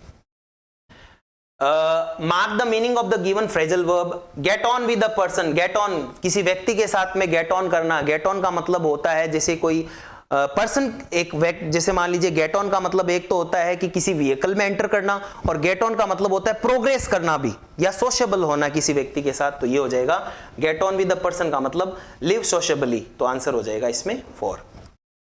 कई बार हो सकता है कि मैं आंसर कुछ बता रहा हूं और लिखते समय गलती हो रही है, तो वो थोड़ा सा आप माइंड कीजिए, जिसको एक्सप्लेन कर रहा हूं वही आंसर होगा। क्वेश्चन नंबर 35 है, देखिएगा क्या है। Don't back out the programme means, इस प्रोग्राम से पीछे मत हटो। बैकआउट का मतलब होता है पीछे हटना, तो डोंट का बैकआउट का पूछा अंडरलाइन, तो विड्रॉ हो जाएगा। आंसर नंबर 2 सही है। He was at wits end, जब विट का मतलब होता है चतुराई, आपकी चतुराई चली जाती है तो आप क्या हो जाते हो? चतुराई का मतलब है कोई भी चीज सामने है, आप उससे क्या है कि डिसीजन मेक कर सकते हो, ये करना है, ये करना है, जो भी करना है, क्योंकि डिसीजन आपके दिमाग है इसलिए। लेकिन आपका दिमाग विट कमजोर हो गई, या विट चली गई, चतुराई चली गई, तो आप कंफ्यूज हो जाओगे, ये करूं वो करूं। एट विट्स एंड का मतलब भी ये होता है कंफ्यूज हो जाना या पजल्ड हो जाना, तो इसमें आंसर हो जाएगा 2। अब देखो, आप में से बहुत सारे स्टूडेंट्स जुड़े थे, तो वो कह रहे हैं सर वोकैब का पोर्शन वहां पे पूरा नहीं हुआ, there are some technical issues, I know that sometimes it happens, और वही हुआ हमारे साथ में। लेकिन कोई इशू नहीं है, अभी तो हूं ना, मैं सारी वोकैब भी करवाऊंगा, सभी चीजें होगी उसमें, वोकैब भी मैं याद करवाता हूं। इवन आप एक बार मैक्स इंग्लिश पॉइंट पर ऐप पर जाकर मेरे डेमोज वीडियोस देखिए, अगर आप संतुष्ट होते हो तो कोई बार्गेनिंग करने के लिए फोन मत करना आप। वैसे ही अगर मान लीजिए बहुत ही क्रूशियल स्थिति है कि आपके पास एक पैसा भी नहीं है, मान लीजिए कि भाई 200-300 रुपए कम कर दो, तो एक अलग बात है। बाकी आप बार्गेनिंग के लिए से फोन मत कीजिए। पूरे दिन मैं अगर बार्गेनिंग करता रहूंगा, कंटेंट कब बनाऊंगा आपके लिए बढ़िया कब करूंगा, तो ये थोड़ा सा आप ध्यान रखो। मैंने ऑलरेडी उसमें, अब वीडियो देखिए, जितना कंसेशन दे सकता हूँ मैंने दिया है, मैंने एकदम सीधी सीधी बात रखी है, फिर भी आपको विश्वास नहीं है तो भाई देखो विश्वास तो टीचर पे करना ही पड़ेगा। आगे वाला क्वेश्चन है the basic sentence patterns of following. देखो the total was 73, the total हो गया इसका सब्जेक्ट, वॉज होगी इसकी वर्ब, और 73 इसका कॉम्प्लीमेंट हो गया जो कि क्या होता है, एडजेक्टिव है यहां पे 73। तो यहां पे the total was 73 boys adjective है, तो इसमें आंसर हो जाएगा, हालांकि 73 नाउन भी होती है, लेकिन अगर मान लीजिए ये वर्ब ट्रांसिटिव, एक मिनट, ट्रांसिटिव वर्ब, ओके, इसमें आंसर होगा भैया 1, क्योंकि वर्ब इसने क्या कह दिया, ट्रांसिटिव कह दिया। ट्रांसिटिव वर्ब अगर होती तो ऑब्जेक्ट लेती, ऑब्जेक्ट इसने लिया नहीं, इसलिए इसका आंसर हो जाएगा 1। सब्जेक्ट वर्ब और कॉम्प्लीमेंट तो होगा, लेकिन कॉम्प्लीमेंट नाउन होगा। अब 73 क्या होता है, 73 बॉयज आर प्रेजेंट, तो 73 एडजेक्टिव भी है और 73 एज अ नंबर एक नाउन भी है, ठीक है ना। तो यहां पे इसमें आंसर होगा बिल्कुल ए होगा, ये ध्यान रखने वाली बात है। इसमें मैं पजल्ड कैसे हो गया भाई, तो कॉम्प्लीमेंट नाउन और एडजेक्टिव दोनों हो सकते हैं। द टोटल वॉज 73, क्योंकि वर्ब यहां पे ट्रांसिटिव होती ना, ट्रांसिटिव वर्ब हमेशा ऑब्जेक्ट लेती है, इसलिए ये गलत हो गया, एडजेक्टिव कभी ऑब्जेक्ट हो नहीं सकता, इसलिए आंसर हो जाएगा इसका 1। Select the pattern for the given sentence, बहुत ही शानदार है ये, पजल्ड कर सकता है किसी को भी।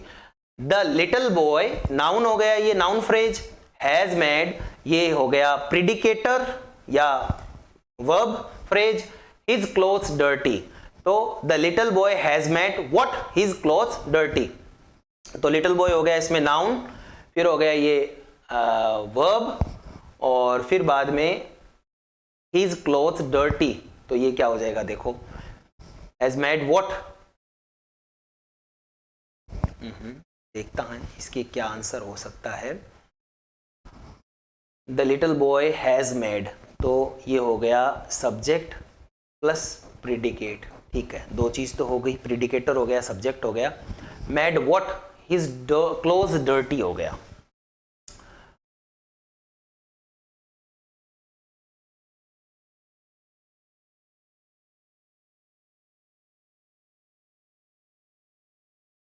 तो इसमें आंसर क्या होगा देखो, तो इसमें आंसर देखो, नाउन फ्रेज वर्ब फ्रेज तक तो ठीक है।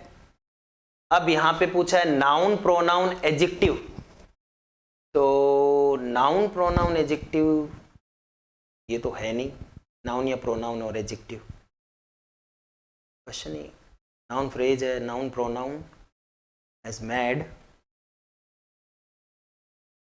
हिज क्लोज डर्टी, फिर से noun phrase verb phrase, infinitive तो है ही नहीं, कट हो गया, और एडवर्ब है ही नहीं, कट हो गया। अब noun phrase verb, indirect object direct object, अब इसमें दो ऑब्जेक्ट ही नहीं है। The little boy he made him, ये क्वेश्चन ही गलत है। इस सेंस में क्या करें, फिर अगर क्वेश्चन गलत है तो कुछ तो अटेम्प्ट करना है, तो क्या करें उस जगह पर क्या करें, देखो ये द लिटिल बॉय हो गया सब्जेक्ट, और हैज मेड हो गई इसकी वर्ब, हिज क्लोज डर्टी, तो जैसे the little boy has made a kite, object हो गया, कॉम्प्लीमेंट तो है ही नहीं, है ना, एडजेक्टिव, और तो इसमें डायरेक्ट ऑब्जेक्ट इनडायरेक्ट ऑब्जेक्ट ये भी कट है, तो इसमें ये एडजेक्टिव भी नहीं है, ये भी कट है। फिर भी अगर कुछ करना हो तो आप इन दो में से कर सकते हो, ये क्वेश्चन आपका डिलीट होगा।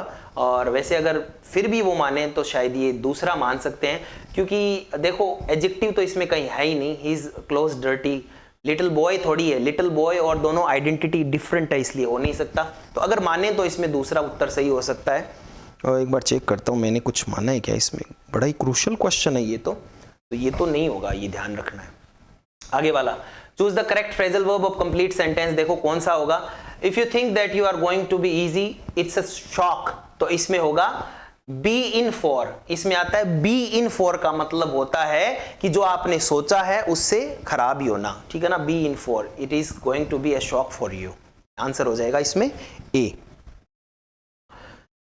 यस 39 में A. 40 the phonetic transcription of youth, youth youth हो गया, सी आंसर हो जाएगा, यानी क्वेश्चन इसका आंसर हो जाएगा 3। Mark the correct meaning of idiomatic expression takes after one's father, वो तो अपने पिता पे गया है, वो तो अपने मां पे गया है, यानी रिजेंबल किस पे हो रहा है, रिजेंबल होता है, इसका उत्तर हो जाएगा 3। She told us an interesting story yesterday, तो शी हो गया सब्जेक्ट, टोल्ड हो गया वर्ब, अस हो गया indirect object, an interesting story direct object, और फिर यस्टरडे एडवर्ब, ये हो गया। अब इसमें पूछा क्या है, देखो एस है इसमें, पी है इसमें, वी की जगह आप पी से रिप्लेस कर सकते हो। कॉम्प्लीमेंट है नहीं, कहीं नहीं है कॉम्प्लीमेंट, कट। इसमें कॉम्प्लीमेंट कहीं नहीं है, इसमें कॉम्प्लीमेंट आगे आ गया, कट। यानी कॉम्प्लीमेंट तो सेंटेंस में है ही नहीं। तो आप इस ये भी क्वेश्चन वैसे तो गलत है टेक्निकली, देखो कितनी चीजें, subject verb indirect direct object adverb, इतना होना चाहिए था, नहीं है। तो इसमें उत्तर ए इसलिए सही हो जाएगा कि प्रीडिकेट क्या होता है, वो पूरा आगे वाला कवर कर सकता है समटाइम्स, है ना। तो उस स्थिति में अगर माने तो ए उत्तर होगा, अदरवाइज ये सेंटेंस फिर से बेनिफिट ऑफ डाउट किसी को नहीं मिलेगा, सबको मिलेगा, ये कट होगा, डिलीट होगा, ये क्वेश्चन भी डिलीट होगा, ये क्वेश्चन भी डिलीट होगा। इस बंदे को ये क्वेश्चन बनाने आए नहीं है टेक्निकली रूप से, तो ये दोनों ही गलत की श्रेणी में होंगे। लेकिन अगर माने तो उत्तर इसका ए ही माना जाएगा, और तो कॉम्प्लीमेंट तो है ही नहीं, देखो कहां से बनाएगा वो। चलिए क्वेश्चन नंबर 43 क्या कर रहा है, which of the following wrongly spelled, excellence सही है, असिस्टेंस सही है, ब्रिलियंस सही है, अबुंडेंस की स्पेलिंग गलत है, ANCE होता है, ठीक है ना। अगर आप लिख कर किसी मीनिंग को याद करते हो तभी ये चीज हो सकती है। इसका देखो ये मेथड बहुत ही अच्छा है, इसने अपने पेपर पे लिखा है। अगली बार तपेश पेपर पे मत लिखना, वरना आपका पेपर रद्द हो सकता है। पेपर पे कुछ भी आंसर नहीं लिखे होने चाहिए, ठीक है ना। ये सभी के लिए वार्निंग है जो मुझे देख रहे हैं, आपको कुछ भी कहीं नहीं लिखना है, दिमाग से ऐसे याद कर लो, कुछ करना है तो पेपर पे लिखा हुआ गलत होता है, इस तरह से नकल की श्रेणी में आता है। समटाइम्स आपने लिखा है ये सही है, इस तरह से लिखना बेटर होता है किसी चीज को, बट पेपर में सीधा सीधा लिखा हुआ है, कुछ भी लिखा हुआ नकल की श्रेणी में होता है। हालांकि आपने नकल नहीं की है, लेकिन ये होगा, इसमें आपका आंसर होगा 4। Any poem could be an example of, कोई भी पोएम है वो किसका एग्जाम्पल हो सकती है, तो ये दो तीनों ही मीनिंग गलत है। एलिगरी का एग्जाम्पल होती है और इसकी स्पेलिंग होती है ये एलिगरी, इसका आंसर होगा 2। इनोवेशन को कैसे बोलोगे, इनोवेशन, इनोवेशन, वेशन, वर्ब पर क्या होगा, स्ट्रेस लगेगा, इनोवेशन, तो उत्तर हो जाएगा इसका 4।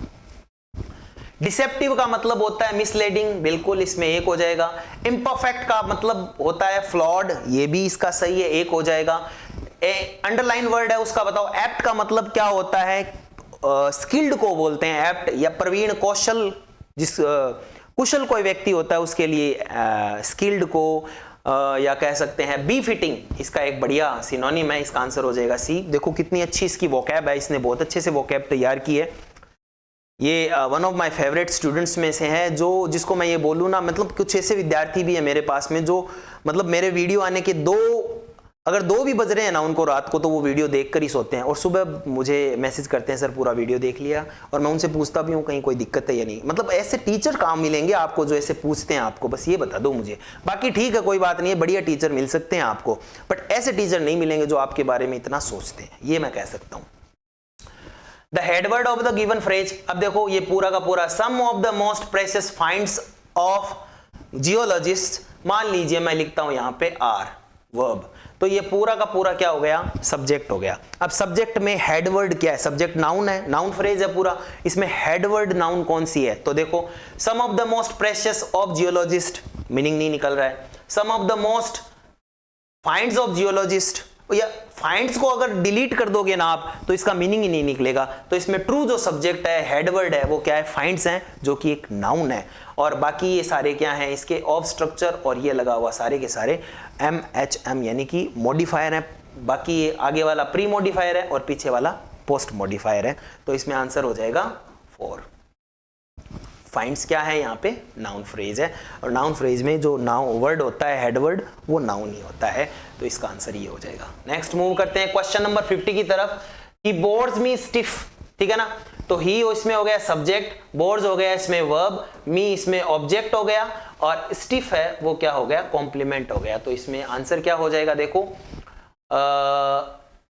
इंट्रांसिटिव वर्ब तो होगी नहीं, क्योंकि वर्ब ऑब्जेक्ट ले रही है तो ट्रांसिटिव होगी, और subject verb transitive, direct object हो गया, और लास्ट में एडजेक्टिव। बिल्कुल पहला आंसर बिल्कुल सही है। सब्जेक्ट है, वर्ब ऑब्जेक्ट ले रही है तो ट्रांसिटिव होगी, और एक ही ऑब्जेक्ट है तो डायरेक्ट ऑब्जेक्ट होगा, और अंत में एडजेक्टिव है जो कि कॉम्प्लीमेंट का काम कर रहा है, तो ये बिल्कुल इसका आंसर ए हो जाएगा। Let him start the work, I am sure his enthusiasm will. अच्छा, अब देखो वैन पूछा इसमें, ये रक्त नली होती है वैन, ये वैन होता है अलग सेंस में। वैन का मतलब होता है बर्बाद हो जाना, खराब हो जाना। वैन का मतलब कमजोर होना।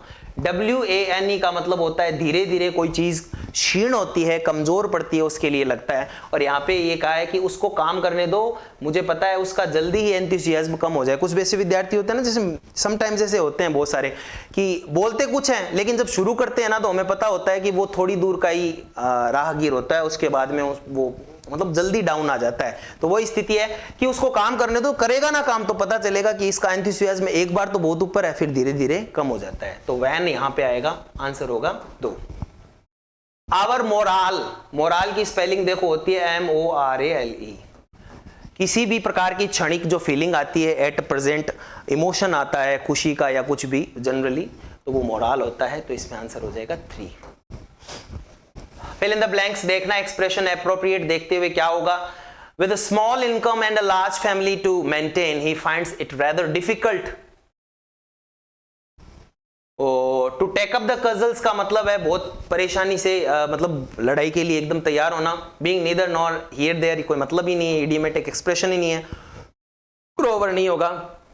यानी कि उसकी स्मॉल इनकम है और बड़ी फैमिली है, तो बहुत ही मुश्किल से उसका गुजारा होता है, और ज्यादातर वो क्या है, मुश्किल से ही वो क्या कर रहा है, इतना वो कर्जे में आ गया, और जैसे पानी यहाँ पे कर्जे के लिए है और बस मुश्किल से ही उसका गुजारा हो पा रहा है, उसकी नाक बाहर है, यानी कि कर्ज में बहुत ज्यादा डूबा हुआ है वो। क्योंकि देखो कम इनकम होती है और बड़ी फैमिली होती है, तो बंदे को बहुत ज्यादा कर्जा लेना पड़ता है। तो ये इसके लिए to keep his head above water, मुश्किल से गुजारा होने के सेंस में। एपरेंट का उल्टा क्या हो जाएगा, एम्बिगुअस होता है। एपरेंट का मतलब होता है जो साफ साफ दिखाई देता है वो, एम्बिगुअस का मतलब जिसका मीनिंग थोड़ा सा घुमावदार होता है, द्विअर्थी होता है। तो इसमें आंसर हो जाएगा 4। Electric, electric, electricity, electricity, electric, E के बाद में इलेक्ट्रिक, यानी कि ये वाला कहां पे होगा, इलेक्ट्रिक। इसमें आंसर होगा सी, सही होगा। बाकी जगह पर ये देखो इसमें 2 स्ट्रेस मार्क होते नहीं, एक में इलेक्ट्रिसिटी होता है ना, तब ये यहाँ पे क पर लगता है स्ट्रेस, और ये वाला फिर से गलत हो गया है, तो इसमें ये हो गया। He played on the ground, अब इसमें देखो फिर से ही का हो गया सब्जेक्ट, प्लेड का हो गया वर्ब, और वर्ब को मैं प्रीडिकेटर, एक ही बात है प्रीडिकेटर और वर्ब मान रहा हूं मैं, ठीक है ना, सब्जेक्ट प्रीडिकेटर, और फिर ऑन द ग्राउंड वेयर का आंसर दे रहे हैं, और वेयर का आंसर कौन देता है, एडवर्ब देता है। तो हिसाब से SVA होना चाहिए या SPA होना चाहिए था, लेकिन देखो SPOO 2 ऑब्जेक्ट तो है ही नहीं, ऑब्जेक्ट तो कहीं है ही नहीं, तो इसलिए बेनिफिट ऑफ डाउट फिर से इसका आंसर क्या हो जाएगा, SP हो जाएगा। अब आप कहोगे सर P क्यों, बाद में और भी चीजें हैं ना, तो बेनिफिट ऑफ डाउट का मतलब ये हो गया कि प्रेडिकेटर समटाइम्स क्या होता है, कॉम्प्लीमेंट एडवर्ब का एक, कॉम्प्लीमेंट ऑब्जेक्ट और एडवर्ब का एक मिश्रित रूप भी बन सकता है ना समटाइम्स। जैसे अभी जो चल रहा है ना, उसमें जिसने पेपर बनाया ना, पेपर सेटर, उसने इसको माना है, इसलिए इसका उत्तर बी ही माना जाएगा, और कोई भी होगा ही नहीं, या डिलीट होगा क्वेश्चन। डिलीट की श्रेणी में ये जितने भी आए हैं ना, ये सारे डिलीट की श्रेणी में ही आए हैं। जनरली इसको ये पेपर बनाना नहीं है, हालांकि पेपर बहुत अच्छा, लिटरेचर का पेपर तो वो बंदा लिटरेचर का कीड़ा लगता है मुझे, तो उसने लिटरेचर के एक एक चीजों को बड़ी डिटेल से, मुझे भी कम से कम 5-7 क्वेश्चन नहीं आते हैं। देखो टू बी फ्रैंक, इसमें कोई मानने में बुराई नहीं है, 5-7 क्वेश्चन तो ऐसे थे कि वाकई में कोई भी बंदा है जिसने नेट JRF की हुई है, जो अपने आप को सूरमा समझता है, उसको भी नहीं आएंगे, इतने डीपली पूछे गए क्वेश्चंस हैं वाकई में। तो मेरिट भी कुछ ऐसी रहेगी क्या, बिल्कुल। आगे इसके अंदर पूरा का पूरा मैंने पढ़ा था, इसका आंसर देखो, पैट्रियट का मतलब होता है जो देशभक्त होता है, उसको कहते हैं एक व्यक्ति जो अपने देश से प्रेम करता है। इसका आंसर हो जाएगा 3। Education should not produce, education को क्या चीज नहीं प्रोड्यूस करनी चाहिए, नॉलेज करना चाहिए, ऑनेस्टी लर्निंग होनी चाहिए, कंट्री के लिए लव भी होना चाहिए, लेकिन किसी को सेंसलेसली मार दे ये एजुकेशन से कभी नहीं सीखा जाता। इसका आंसर हो जाएगा तीसरा। According to the author what is not aim of education, कौन सा नॉट पूछा इसमें, इस पे फोकस किया करो, अंडरलाइन। कौन सा एजुकेशन का एम नहीं होता है? सेल्फ रिलायंट तो होता है, खुद पे विश्वास करना, खुद पर भरोसा करना, अर्न लिविंग के लिए भी होता है, अच्छा सिटीजन बनने के लिए भी होता है, सिर्फ स्टडी के लिए या लिखने के लिए नहीं होता है। तो इसमें आंसर हो जाएगा ए। Some people think that bread is more important than anything else. Bread का मतलब यहाँ पे क्या है? ब्रेड का मतलब है, कहते हैं ना कि बस दाना पानी चल रहा है, दाल रोटी चल रहा है भाई साहब आपनी, तो दाल रोटी चालना मतलब क्यों हो? इसका मतलब ये हुआ कि भाई गुजारा हो रहा है कैसे करके, तो गुजारे के लिए ये रहा, earning a living more important than anything else. कि कुछ लोग ऐसे सोचते हैं कि ब्रेड बहुत इंपॉर्टेंट है बजाय एजुकेशन के, सही भी है बिल्कुल। पहले भोजन जाएगा पेट में, दाना जाएगा पेट में तो भाई भजन होंगे, उसके बाद एजुकेशन है। पेट ही भरा हुआ नहीं है तो कोई पढ़ भी नहीं सकता है, तो वही बात है। इसमें आंसर हो जाएगा 2।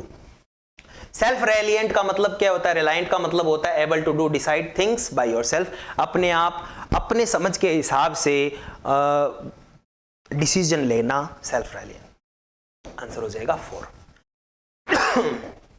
क्वेश्चन नंबर 62 to 60 सही चल रहे हैं ना भाई, कुछ छूट ना जाए।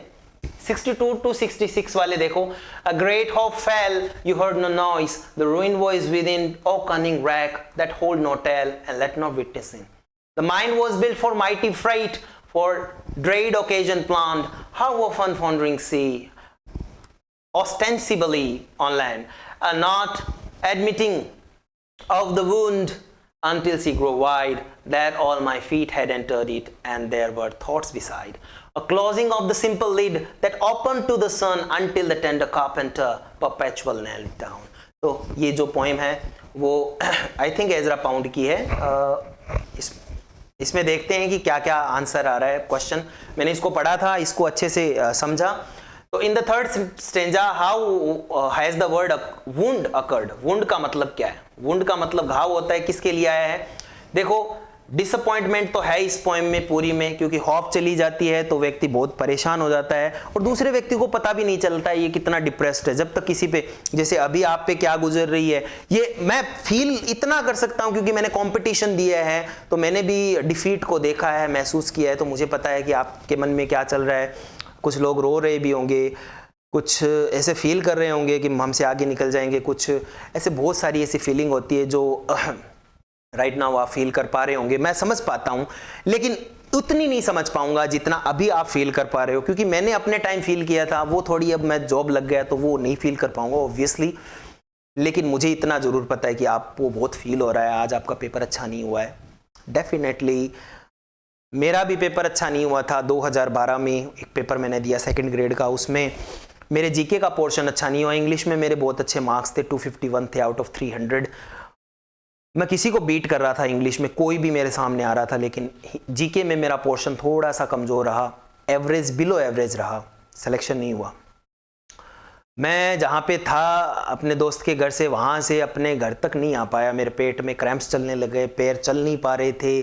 मैंने कभी डिफीट अपने जीवन में बर्दाश्त नहीं की थी। मेरे जीवन में कभी डिफीट मैंने ऐसे मतलब देखी नहीं। मैंने जो कंपटीशन दिया ना उसमें मैंने पार ही पाई है कैसे ही करके, लेकिन वो डिफीट का मौका था। मैं अपने घर नहीं आ पा रहा था, मुझे आधा घंटा, मतलब सिर्फ 100 मीटर की दूरी पे घर था, 1 घंटा, आधे से 1 घंटा मुझे लग गया घर पे जाने में। यू कैन इमेजिन कि मैं वो फील कर सकता हूँ वो पेन। तो अभी भी वो आप फील कर पा रहे हो, क्योंकि उस समय मुझे नहीं लगा, मुझे लगा सिलेक्शन हो जाएगा, लेकिन समहाउ सिलेक्शन नहीं हुआ। सो डिफिकल्ट होता है, ये मैं फील कर पा रहा हूँ, आपकी पेन को भी फील कर पा रहा हूँ, आपकी एंग्विश को भी फील कर पा रहा हूँ।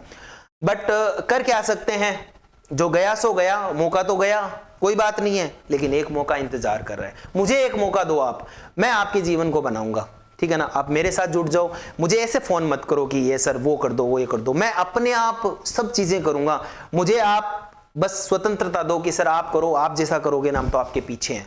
तो मुझे आपके विश्वास को बनाए रखने के लिए प्रयत्न करना पड़ेगा। कुछ विश्वास दिखाओ सर पे। तो इसमें उत्तर हो जाएगा ड्यू टू फॉलिंग ऑफ दोनों ही चीज है, तो बोथ हैंड भी दोनों से ही है।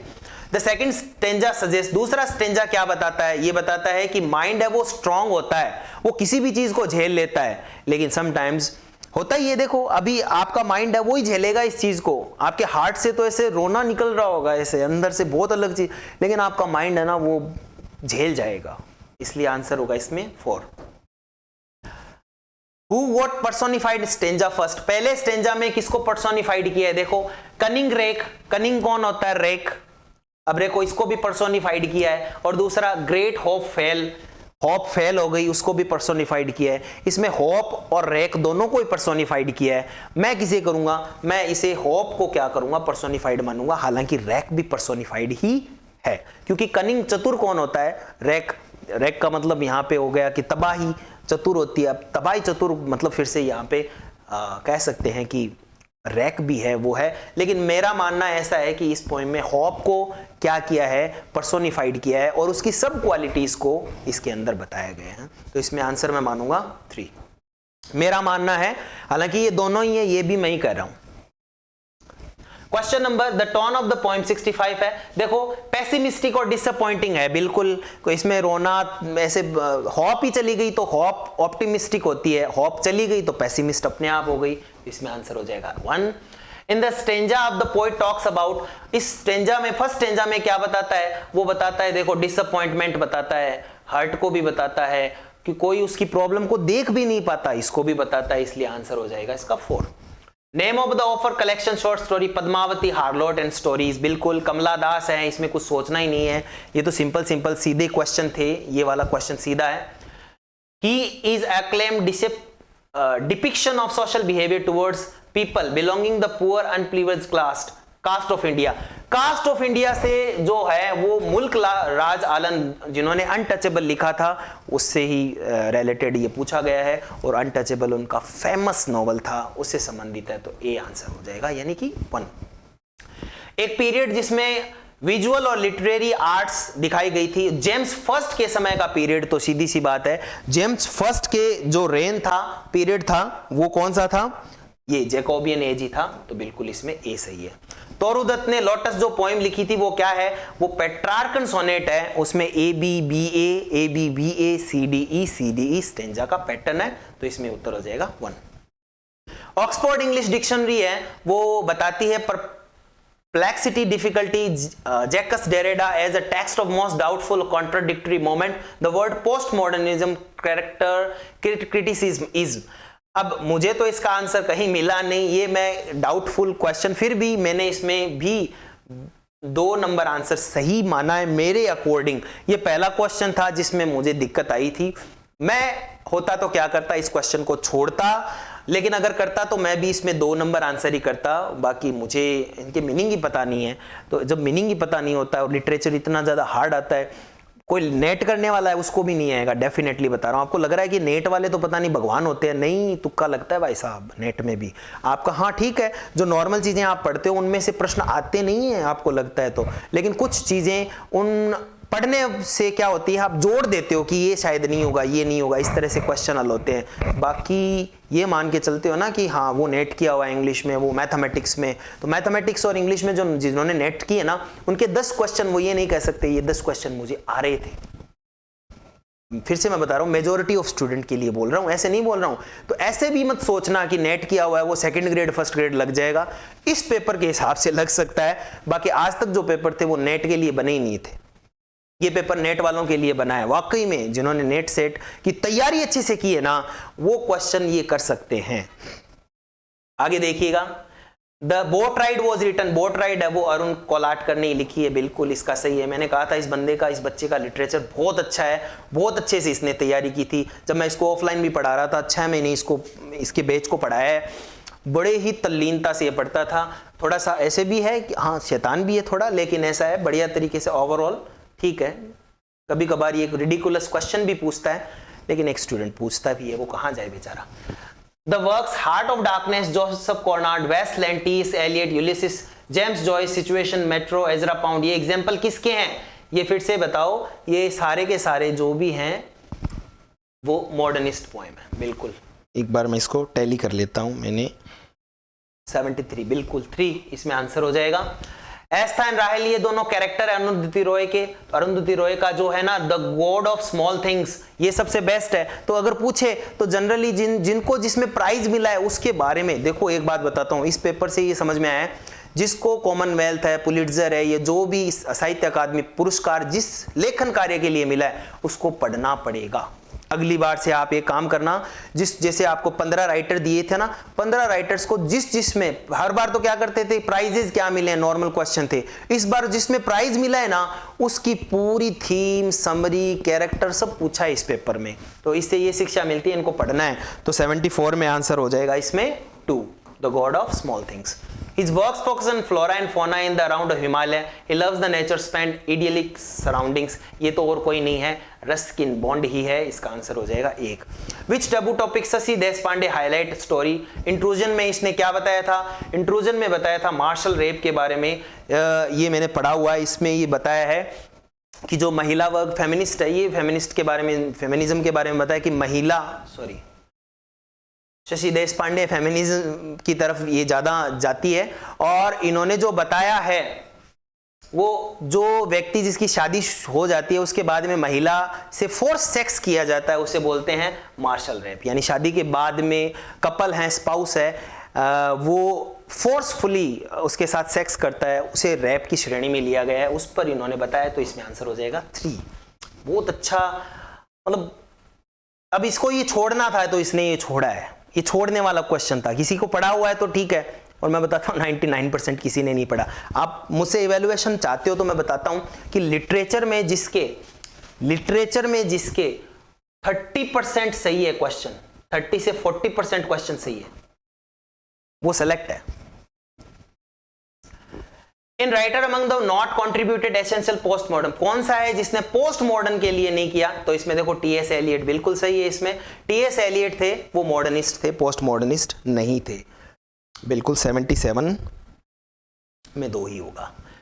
2 of the important character romantic as की 2 कौन कौन सी चीज थी? एक तो सेलिब्रेशन कॉमन मैन और नेचर का था, बिल्कुल ये 2 ही थे। तो इसमें आंसर हो जाएगा फिर से 2, बिल्कुल, बहुत अच्छा। 79 मुल्क राज आनंद बाखा, मैंने बताया था बाखा जो था वो एक मेन कैरेक्टर, मेजर कैरेक्टर था, प्रोटैगनिस्ट था, जो कि वहां हीरो था। कौन से नॉवल में? वो था अनटचेबल। उत्तर हो जाएगा इसमें 1। इससे ये पता चल रहा है कि बड़ा डीप पढ़ना है। Which of the among following work does not employ stream of consciousness, इनमें से कौन सा है जो स्ट्रीम ऑफ कॉन्शियसनेस को अप्लाई नहीं करता है? देखो वर्जीनिया वुल्फ तो जाना ही जाते हैं, और बिलवर्ड में ये भी मॉरिसन ने, as I lord, William Faulkner, ये भी जाने जाते हैं। प्राइड एंड प्रेजुडिस हैं, पावर्स ऑफ कॉन्शियसनेस के लिए जानी जाती है, स्ट्रीम ऑफ कॉन्शियसनेस के लिए नहीं जानी जाती। इसलिए आंसर हो जाएगा इसमें 4। इसमें थोड़ा हो सकता है कि टॉनी मॉरिसन को भी माने, इसने माना है, लेकिन इसमें आंसर है वो आरपीएससी हमेशा की तरह इसी को मानेगा, प्राइड एंड प्रेजुडिस को। स्ट्रीम ऑफ कॉन्शियसनेस का मतलब क्या होता है? नोवेल में एक विधा होती है जिसमें कैरेक्टर होता है वो सोचने लग जाता है, पुरानी यादों को याद करता है, और अचानक से ही वो एक प्लॉट से हट जाता है। मतलब जो स्टोरी चल रही है उससे दूसरी स्टोरी शुरू हो जाती है, और वो दूसरी स्टोरी क्या होती है, उसका कोई लेना देना नहीं होता है जनरल स्टोरी से। तो उसे बोलते हैं a flow of thought not having coherent structure, cohesion. कोई कोहेरेंट स्ट्रक्चर नहीं होता है, कोई समझ पे आधारित नहीं होता है, कोई उसका लेना देना नहीं है उस पहले वाले प्लॉट से, एक दूसरी कहानी चली जाती है, उसे बोलते हैं स्ट्रीम ऑफ कॉन्शियसनेस। इसमें 1 होगा। मिनी, बिमला, विनोदिनी, कादिम्बिनी, ये सारे नाम है, वो सारे के सारे आर्टिस्टिक नेम है, ये सारे रविंद्रनाथ टैगोर से रिलेटेड है, बिल्कुल इसमें आंसर होगा 2। The 2 words in world war influenced, 2 world war हुए थे, वो पोस्ट मॉडर्न एज में हुए थे, इसमें आंसर भी 3 होगा। राइट ऑप्शन बताओ। The 3 part of elegy, 3 part क्या होते हैं एलिजी के? एलिजी के 3 पार्ट होते हैं। पहला होता है लेमेंटेशन या सोरो, फिर होता है एडमिरेशन, जो चला गया उस व्यक्ति की प्रशंसा, और लास्ट में होता है एक्सेप्टेंस, जो हो गया सो हो गया, अब आगे चलते हैं, कॉन्डोलेंस जिसे बोलते हैं। तो बिल्कुल इसमें आंसर हो जाएगा 4। ये सारी बातें सारे वीडियोस में, यानी ये जनरल क्वेश्चन है, ये सारी बातें मैंने की है। ये जो है ना अंदर से जो स्पेसिफिक क्वेश्चन पूछे गए हैं ना, वो देखो किसी को नहीं आएंगे। आप ये सोच रहे हो ना कि ये मुझे नहीं आए तो औरों को आएंगे, तो ये जो मैं जिसका एग्जांपल ले रहा हूं ना, ये बंदा लिटरेचर में यूनिक है, लेकिन ऐसे बंदे 50 से कम मिलेंगे। 1600 पोस्ट हैं, 50 से कम है, तो उनको छोड़ दो आप, बाकी कंपटीशन की आप देखो। और उनमें हो सकता है ये 50 है ना, ये जीके में कमजोर होते हैं, तो आप जीके में मार सकते हो बाजी। तो डरने की कोई जरूरत नहीं है, मैं जितना आज बताऊंगा उतने मार्क्स आपके हैं, तो सेफ हैं। नहीं है तो मैक्स इंग्लिश पॉइंट आज ही ऐप ले लो, मैं बेड़ा पार करवा दूंगा आपका, विश्वास करो मुझ पे। The television serial best Manju Kapoor novel, ये देखो, ये इसने देखा लगता है, प्रदेश में है मेरा दिल, इस पर ही ये है पूरा का पूरा मंजू कपूर का एक सीरियल लगा, इमिग्रेंट है वो, प्रदेश में है मेरा दिल, बहुत अच्छा इसने पढ़ा है। हालांकि इसने ये सारे डाउटफुल लगाए हैं और डाउटफुल भी इसके सही है। बेटा कॉन्ग्रेचुलेशन, आपका सिलेक्शन तय है। For which collection is poem Nissim Ezekiel awarded Sahitya Akademi, ये एकदम सिंपल क्वेश्चन था, ये कोई डिफिकल्ट नहीं था, लेकिन सामान्य व्यक्ति के लिए ये डिफिकल्ट था। इसमें आंसर होगा 2, यानी कि लेटर्स डे साम्स, पी भी साइलेंट है और इसमें एल भी साइलेंट है। Which poet discusses the rite and ritual Odisha poem, देखो इसमें ये कंफ्यूजन थी, ये निसी मैजिकल है, ये मुंबई से, ये मुल्क राज आनंद है, अमिताभ घोष है कोलकाता से है, जयंत महापात्रा ये कहां से है, उड़ीसा से है, तो उड़ीसा से संबंधित है, तो इसका आंसर 3 हो जाएगा। हालांकि मुझे ये पता नहीं है, लेकिन जिसको जो जहां से बिलोंग करता है वो वहां की माटी का तो यह कह सकते हैं, वहां से रिलेटेड तो लिखता ही है, तो इसलिए इसका आंसर 3 हो जाएगा। Which among these is non fiction work Arundhati Roy, Arundhati Roy का नॉन फिक्शन वर्क कौन सा है, देखो नॉन फिक्शन वर्क, इसमें गॉड ऑफ स्मॉल थिंग, ये तो फिक्शन है मुझे पता है, कस्टडी भी फिक्शन है, शायद कस्टडी नहीं है, आई थिंक, मैं इसको थोड़ा सा चेक कर लेता हूं। बिल्कुल ये भी फिक्शन है और ये भी फिक्शनस है। ये ordinary person guide to empire, ये नॉन फिक्शन है, तो इसमें आंसर भी 3 हो जाएगा। Question number, choose the right option. Ballads क्या होता है, देखो बैलेड्स लोकल लेजेंड्स पे, जो लोकल कहानियां चल रही है उस पर आधारित होती है, म्यूजिक होता है इसमें, लैंग्वेज बड़ी सिंपल होती है, ए बी ए ये पैटर्न चलता है इसमें, तो इसका आंसर ऑल ऑफ वो यानी 4 हो जाएगा। फिर है which of the following literary device has been employed and murmuring and innumerable bee, ये देखो मर्मरिंग जो साउंड होती है वो ओनोमेटोपिया होता है, इसका मतलब इसमें आंसर हो जाएगा 1। कौन सा है व्यक्ति जो 1930 से 1967 तक क्या रहा था, मॉडर्न पीरियड में वो रहा था पोइट लॉयरेट, ये जॉन मैन्सफील्ड रहे थे, मैसफील्ड है, तो इसका आंसर हो जाएगा 3। In that long silence Shashi Deshpande, Jaya क्या बनना चाहती थी, ये बहुत ही, फिर से मैंने बताया ना, टिपिकल, बहुत ही टिपिकल, छोड़ दो बेटा, इस ऐसे क्वेश्चन छोड़ देने चाहिए, फिर भी किसी ने किया है तो इसमें हो जाएगा 3, राइटर बनना चाहती थी वो। John Webster, Thomas Middleton, Philip Massinger, ये किससे बिलोंग करते हैं, ये सारे जैकोबियन पॉइंट्स है बेटा, जैकोबियन। आपने मॉडर्न कैसे, जॉन वेबस्टर, ये तो बहुत जाने माने हैं, आप द व्हाइट डेविल आपने पढ़ा नहीं है क्या, ऐसी गलतियां मत करो आप। मतलब डिफिकल्ट क्वेश्चन तो आपके सारे सही हैं, और ये सिंपल था आपने गलत कर दिया। Which literary movement came being rejecting जो रोमांटिसिज्म था वो जनरली था, वो था रियलिज्म। अब रियलिज्म इसमें आंसर नहीं है, तो उससे जो नजदीक है वो नियो क्लासिक, यानी मॉडर्निज्म भी हो सकता है, नियो क्लासिसिज्म भी हो सकता है, लेकिन इसमें मेरे हिसाब से नियो क्लासिसिज्म होगा आंसर नंबर 4, बाकी ठीक है। अब इसमें मैच करना है, देखो वर्जीनिया वोल्फ है वो स्ट्रीम ऑफ कॉन्शियसनेस के लिए जानी जाती है, जॉन पॉल स्टार्टर है वो एग्जिस्टेंशियलिज्म के लिए जाने जाते हैं, डांटे गैब्रियल रोसेटी प्री रैफेलाइट मूवमेंट के लिए जाने जाते हैं, और हारोल्ड पिंटर है वो पोस्ट मॉडर्न पोएम है, और एडगर एलन पो ये किससे रिलेटेड हो गया चौथा, ये चौथा ये हो गया इससे पोस्ट मॉडर्न, और फिर से मैं देखता हूं, वर्जीनिया वुल्फ है वो हो गया स्ट्रीम ऑफ कॉन्शियसनेस से, और जॉन पॉल स्टारे ये एग्जिस्टेंस से भी और गॉथिक से भी है, दोनों से है, तो इसको गॉथिक मानते हैं। फिर है डीजी रोसेटी, ये प्री रैफेलाइट मोमेंट है बिल्कुल, Edgar Allan Poe post modern हो गया, और हारोल्ड पिंटर हो गया इससे एग्जिस्टेंस से रिलेटेड, एग्जिस्टेंशियलिज्म से रिलेटेड। ये नाम भी देखो क्या है, इसमें आंसर होगा पहले में बी, बिल्कुल वर्जीनिया वुल्फ किससे रिलेटेड है? नहीं, बी नहीं होगा, पहले में होगा सी, पहले में सी सिर्फ इसमें है, उत्तर हो जाएगा 4। सोचना ही नहीं है, बाकी सोचना इतना मैंने तो लिखा है, आपको सोचना ही नहीं था, इसने भी लिखा है बढ़िया, बहुत ही बढ़िया, मतलब इसने सोचा है, इसकी सोच इससे मेरे जैसे मिल रही है। बेटा सेलेक्ट है तो the fair breeze blew, the white foam flew, the fur of lot free, फ एलिट्रेशन है ए। Who among the following Indian poet become the first writer English language to win साहित्य अकादमी? देखो तोरुदत्त के समय शुरू ही नहीं है, 1960 में शुरू हुआ था, तो तोरुदत्त तो गलत हो गया, सरोजिनी नायडू गलत हो गया। अब देखो जयंत महापात्रा, बिल्कुल इनको मिला था, अरुण कोरालकर को 1976 में नहीं मिला, इसलिए इसका आंसर हो जाएगा 4, बिल्कुल सही। The novel talks about plight of the indentured laborers of गिरमित्याजन ग्रंथ पांडे terminology identify the novel of the given list. मुझे तो पता नहीं भैया, इसको मैंने भी क्वेश्चन मार्क छोड़ा है।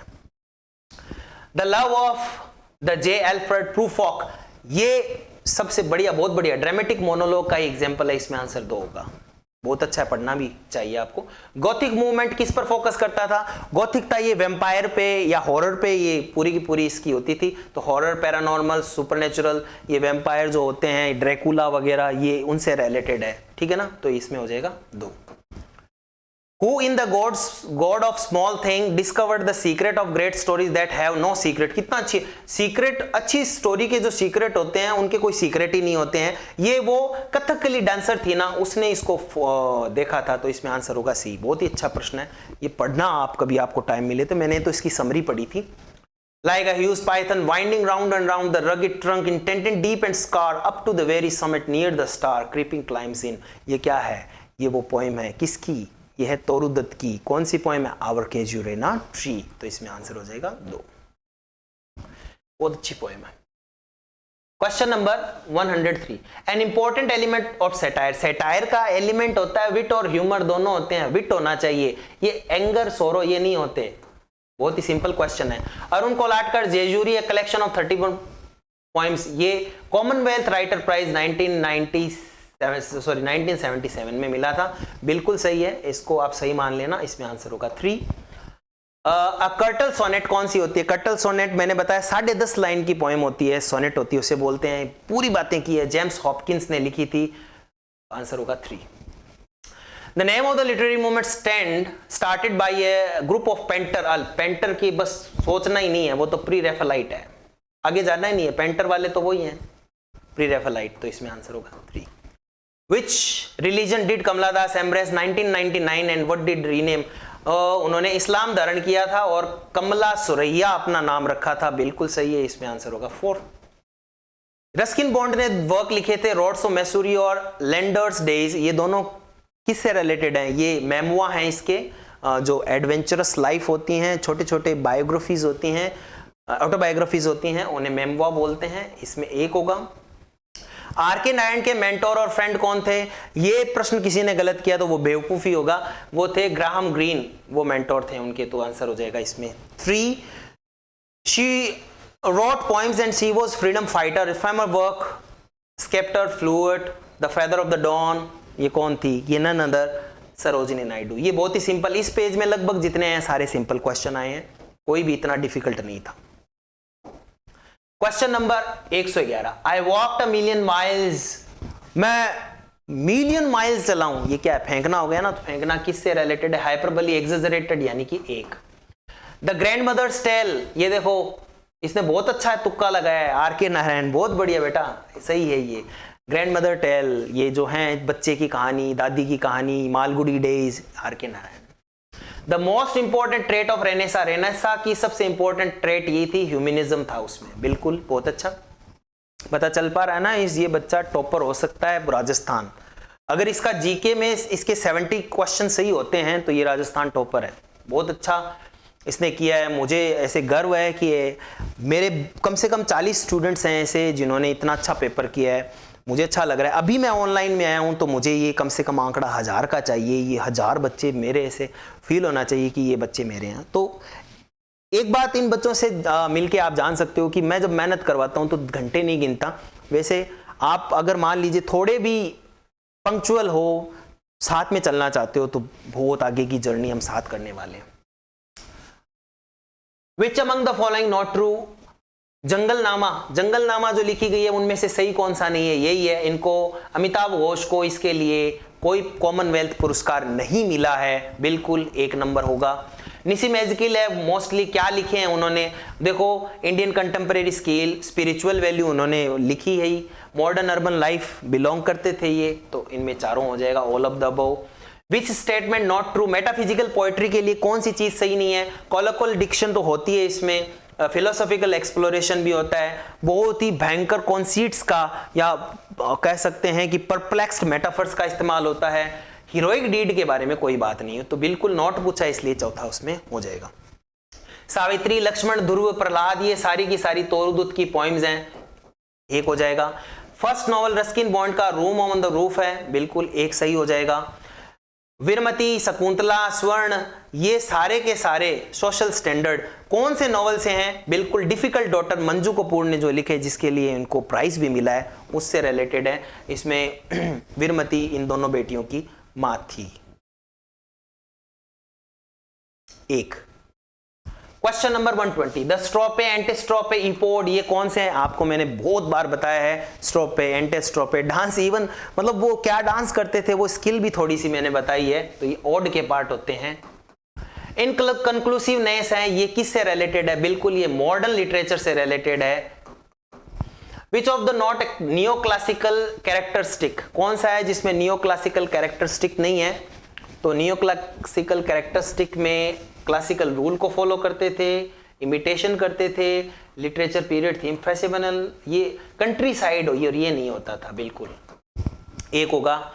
Which of is not a character, सब में नॉट पूछा, ये देखो कितनी बढ़िया क्वेश्चन बनाए हैं। कौन सा है जो ड्रामेटिकल मोनोलॉग का नहीं, देखो स्पीकर होता है, बिल्कुल लिसनर होता है जिसको हमें पता नहीं होता है, स्पीकर है वो इंसाइट भी देता है कैरेक्टर की, लेकिन इसमें डायलॉग नहीं होते, इसमें मोनोलॉग होता है। बेटा ये गलत कर दिया तूने, इसमें 3 मोनोलॉग होता है। डायलॉग तो मतलब 2 लोगों के बीच में वार्तालाप को डायलॉग बोलते हैं। मोनोलॉग का मतलब क्या हो गया, सिंगल स्पीकर होता है, वो खुद अटर करता है पूरी पोएम को और वो रिवील करता है कि उसको सुनने वाला बंदा भी कोई है, लेकिन वो खुद कैरेक्टर में वैसे पता चलता है, बट वैसे एकदम एग्जैक्ट उसका नाम नहीं आता। और जब वो बोलता है ना तो वो कैरेक्टर को रिवील करता है, जैसे उसमें माय लास्ट डचेस थी, तो उसमें कैरेक्टर रिवील होना कितना वो ईगो सेंट्रिक था, वो सारी चीजें रिवील होती है ना कैरेक्टर, तो ये तो उसकी है, डायलॉग्स नहीं होते इसमें, ठीक है ना।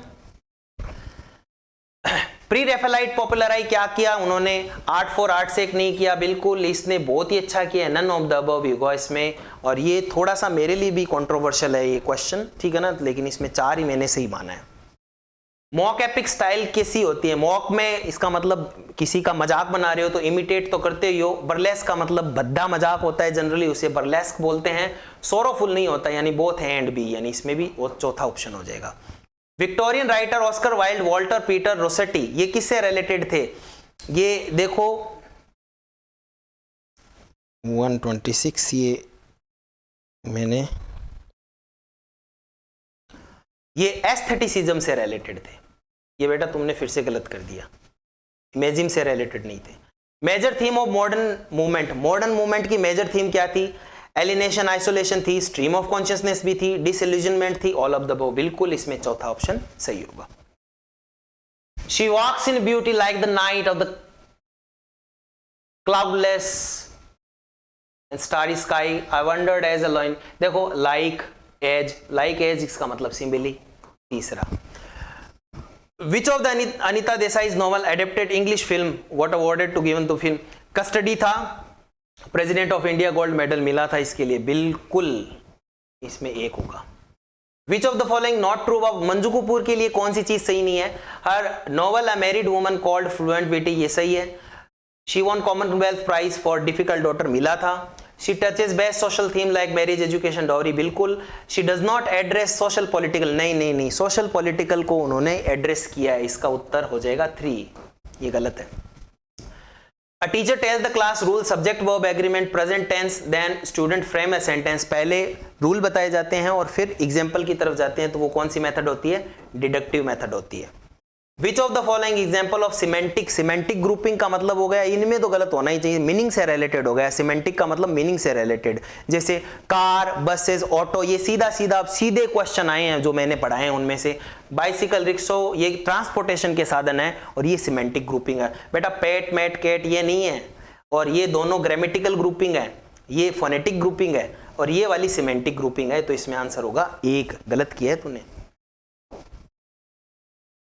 इन which language teaching method language error are seen serious and removed, ये कौन सी मेथड है जिसमें ये माना जाता है? ये भी स्ट्रक्चरल मेथड है, ये भी अपना पूछा हुआ क्वेश्चन है।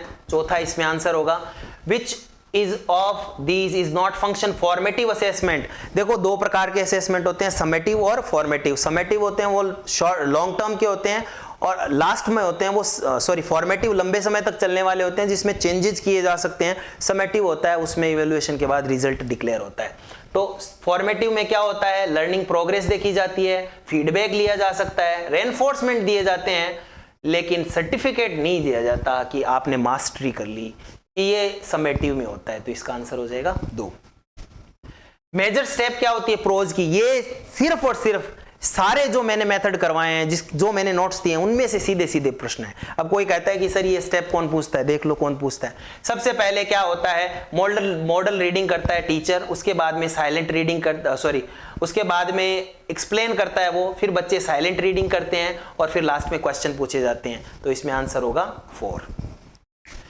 Teaching poetry reading poem, teaching poetry पढ़ाई जा रही है तो सबसे पहले पोइम कौन पढ़ेगा? टीचर ही पढ़ेगा ऑब्वियसली, बच्चे थोड़ी पढ़ेंगे। उनको भी पता होता तो वो घर पे पढ़ लेते। आपको सारी इंग्लिश आती तो आप क्यों आते? सीधी सी बात है भाई, किसी को कोई चीज आती है उसमें क्यों टाइम लगाएगा वो जो नहीं आती है उसके लिए। तो पोइट्री अगर बच्चे को नहीं आती है तो टीचर डिसाइड करेगा सबसे पहले। Which is not following criterion selection, selection के लिए लर्नेबिलिटी, बच्चा कितना सीख रहा है उस पर डिपेंड करता है। फ्रीक्वेंसी होनी चाहिए, रेंज होनी चाहिए, टीचेबिलिटी होनी चाहिए, ये सब चीजें होनी, कॉम्प्लेक्सिटी नहीं होनी चाहिए। जटिलता थोड़ी करोगे। टीचिंग मटेरियल ग्रेडेड का मतलब है सिंपल करना। सिंपल के लिए लर्नेबिलिटी, टीचेबिलिटी, रेंज, फ्रीक्वेंसी ये चीजें होती है, एडमिनिस्ट्रेबिलिटी, बट कॉम्प्लेक्सिटी नहीं होती। तो 4 हो जाएगा। पिक्चर कॉम्पोजिशन ये किसका एग्जाम्पल है? तो मेरे हिसाब से ये थोड़ा सा टेक्निकल क्वेश्चन है। मेरे हिसाब से ये फ्री राइटिंग का है, क्योंकि गाइडेड और कंट्रोल्ड दोनों सिनोनिम है। तो ये सही है तो ये भी सही है, दोनों एक ही बात है। तो फ्री के अंदर क्रिएटिव आता है, तो बड़ी विधा कौन सी हो गई? फ्री। इसलिए चौथा ऑप्शन सही माना जा सकता है। इसको मैं फिर से थोड़ा डाउट में लेता हूं या डिलीट हो सकता है।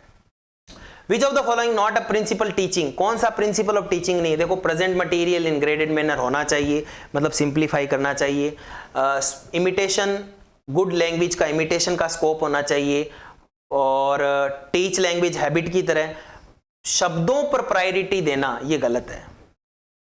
Give priority written word patterns, लिखे हुए शब्दों पर प्रायोरिटी देना ये गलत है। इसका आंसर हो जाएगा 2।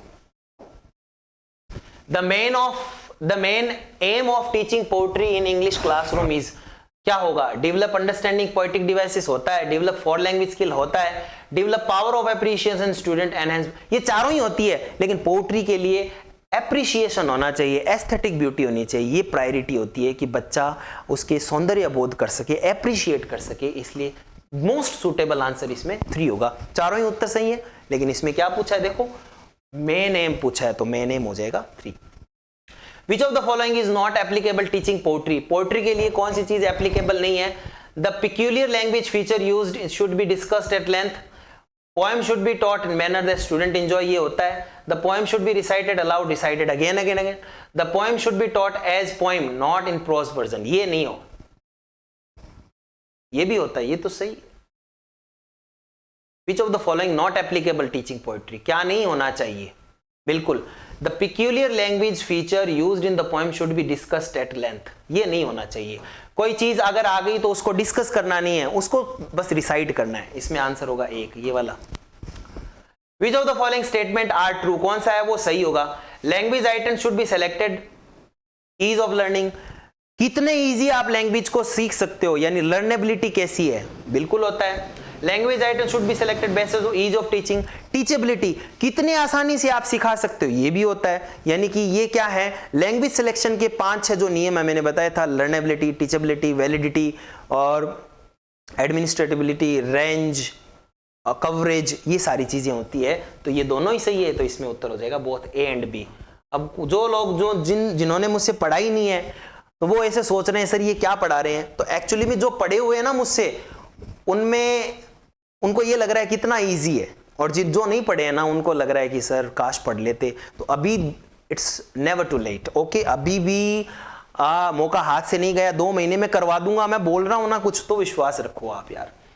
ग्रेडेशन ऑफ लैंग्वेज मटेरियल, इधर उधर मत भटकना। जो लोग ऐसे है ना बहुत ही लेंथी वीडियो बना रहे हैं ऐसे, मेरे पास में एक टाइम टेबल है मेरे दिमाग में, मैं सेट किया हुआ, मेरा पूरा का पूरा सेटअप भी आ चुका है। अगर मेरा वाइस प्रिंसिपल में प्रमोशन जो ड्यू है होने वाला है तो छुट्टियां लेकर मैं घर पे ही पढ़ाऊंगा, आप टेंशन मत करो, ये मेरी जिम्मेदारी है ना।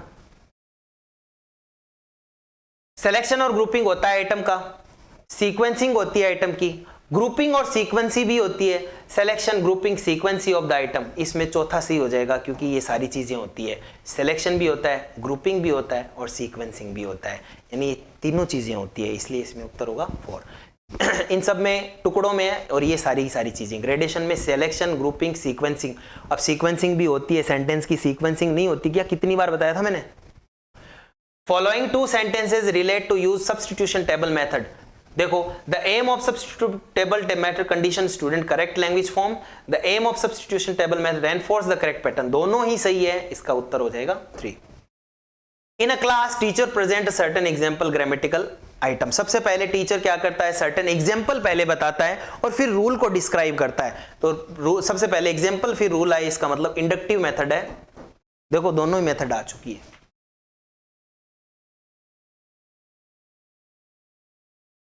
ये लो भैया, हैंग हो गया क्या?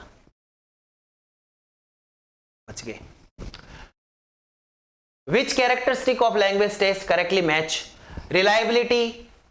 रिलायबिलिटी का मतलब है कि सॉरी वैलिडिटी का मतलब होता है test measure what the suppose to measure. तो ये दोनों आपस में कट हो गए, ये दोनों तो होंगे ही नहीं। ऑब्जेक्टिविटी का मतलब ये नहीं होता।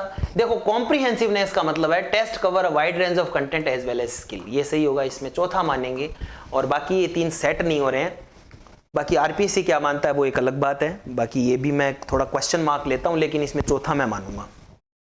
करेक्ट सीक्वेंस क्या होगी फ्री कंपोजिशन की? देखो ये दोनों नहीं होगी। अब इन दोनों में अब फ्री कंपोजिशन कौन सा है, रिटन है या ओरल है, ये हमें पता नहीं। अगर रिटन है तब तो ये वाला सही है, और ओरल है तो ये वाला सही है। तो जो आप मानना चाहो वो ही है, लेकिन फिर भी अगर मेरे हिसाब से मानो तो रिटन ही होगा। तो इस बच्चे ने सही किया है, फिर से इसमें चौथा सही होगा। तीसरा भी सही मान सकते हैं, फिर से ये कंफ्यूजन वाला क्वेश्चन है।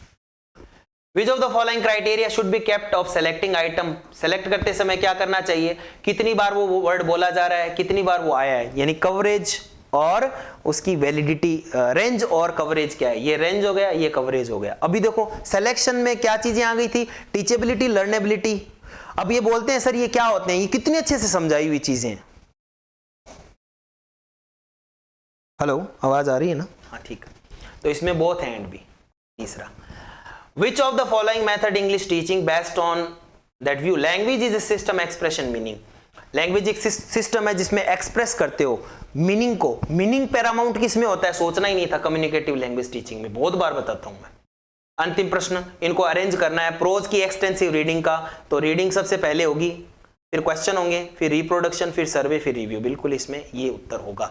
ये रहे आपके 150 क्वेश्चन। अब मैं बताता हूं आपको मेरे हिसाब से क्या रहेगी मेरिट। जीके की मैंने एक्सपेक्टेड मेरिट एक क्वेश्चन सीमा मानी है, वो है 55। जिस बच्चे के इंग्लिश जीके में 55 क्वेश्चन सही है, इसका मतलब 110 नंबर जिसके आ रहे हैं ना, मतलब सिलेक्शन के लिए बता रहा हूं, टॉपर के लिए नहीं बता रहा हूं। और इंग्लिश में जो मैंने सीमा मानी है वो है 90 क्वेश्चन। जिस बच्चे के काट पीट के 90 क्वेश्चन सही हो रहे हैं उसका सिलेक्शन होगा। यानी मैंने जो एक्सपेक्टेड मेरिट मानी है वो है 290 नंबर, प्लस माइनस 5 हो सकते हैं बस। इससे इस 290 नंबर जिसके बन रहे हैं, मैंने जो सॉल्यूशन दिया है उसके अकॉर्डिंग, जीके का मुझे पता नहीं है, आप अपने हिसाब से ऑथेंटिक माने। इस पेपर में 90 काट पीट के जिसके सही हैं वो बच्चा सेलेक्ट है, बशर्ते उसके 55 इसमें होने चाहिए। तो 290 नंबर वाला बच्चा सेलेक्ट होगा जनरल में। अब ओबीसी में और नीचे चले जाओ। इससे ऊपर मेरिट नहीं जाएगी, किसी भी हाल में ऊपर नहीं जाएगी, कम जा सकती है। ये मेरिट का इवैल्यूएशन है। रही बात आप वेट करोगे क्या, अरे क्यों वेट कर रहे हो आप, जो अपना पेपर है वो दो, वेट करने से कुछ नहीं होगा, ठीक है ना।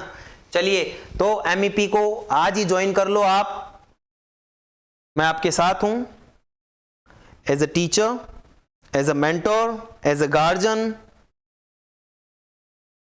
डेफिनेटली हम गेट थ्रू करेंगे। और ये बार बार ही मतलब ये 500 कम कर दो, 200 कम कर दो, यार जॉब लगते ही 40-40 हज़ार रुपए लोगे आप कहाँ मतलब ऐसे 200 400 500, हाँ ठीक है, एक जेन्युइन रीज़न होना तभी मुझे फ़ोन करें, अदरवाइज़ ये इस तरह से मैंने ऑलरेडी सब चीज़ें की है। अगर आप मेरे पॉइंट ऑफ व्यू से सोचो ना, तो मैंने इसमें कुछ भी कमाने के लिए नहीं, बस ये है कि बच्चे अपने साथ जुड़े रहें। अब देखो, रोजाना 2 घंटे आऊँगा मैं, उसमें आपसे बातें नहीं करूँगा, सीधा पढ़ाऊँगा। फिर मैं क्या करूँगा, पैटर्न क्या रहेगा लाइव क्लास का, पहले मैं पढ़ाऊँगा पूरा चैप्टर, फिर लास्ट के 10 मिनट में आपसे बात करूंगा कि आपको क्या दिक्कत आई।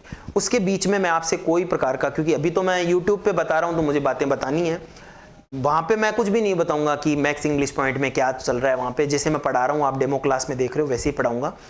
फिर जैसे ही 2 घंटे की टीचिंग पूरी हुई, 1.5 घंटे की टीचिंग पूरी हुई, फिर मैं आपको 10 मिनट दूंगा, अपने क्वेश्चन इससे रिलेटेड पूछो, तो आपके क्वेश्चन भी आ जाएंगे और मेरा पढ़ाना भी हो जाएगा, ये दोनों चीजें चलेगी। ओके, सारे के सारे इंपॉर्टेंट क्वेश्चन हल करवाऊंगा, बहुत ही मजा आने वाला है। जुड़ जाओ, डरने की कोई जरूरत नहीं है। आज जब सो रहे हो तो चिंता छोड़ दो, कल से चिंता मुझे दो आप अपनी। ओके, मिलते हैं कल, और मंडे से अपनी लाइव क्लास शुरू होगी। Thank you very much. जिसके नंबर कम आ रहे हैं, चिंता मत करो, कहीं पे लिया हुआ ऐप उसको छोड़ दो और आ जाओ मेरे पास में। कोई ऐसा नहीं है कि मैं ये मतलब जादू की छड़ी भी नहीं है, लेकिन मेहनत करवा सकता हूं। अगर आप मेहनत करना चाहते हो, अगर आपको मुझ पे विश्वास है, तो तुरंत आप ऐप को परचेज करें। Thank you.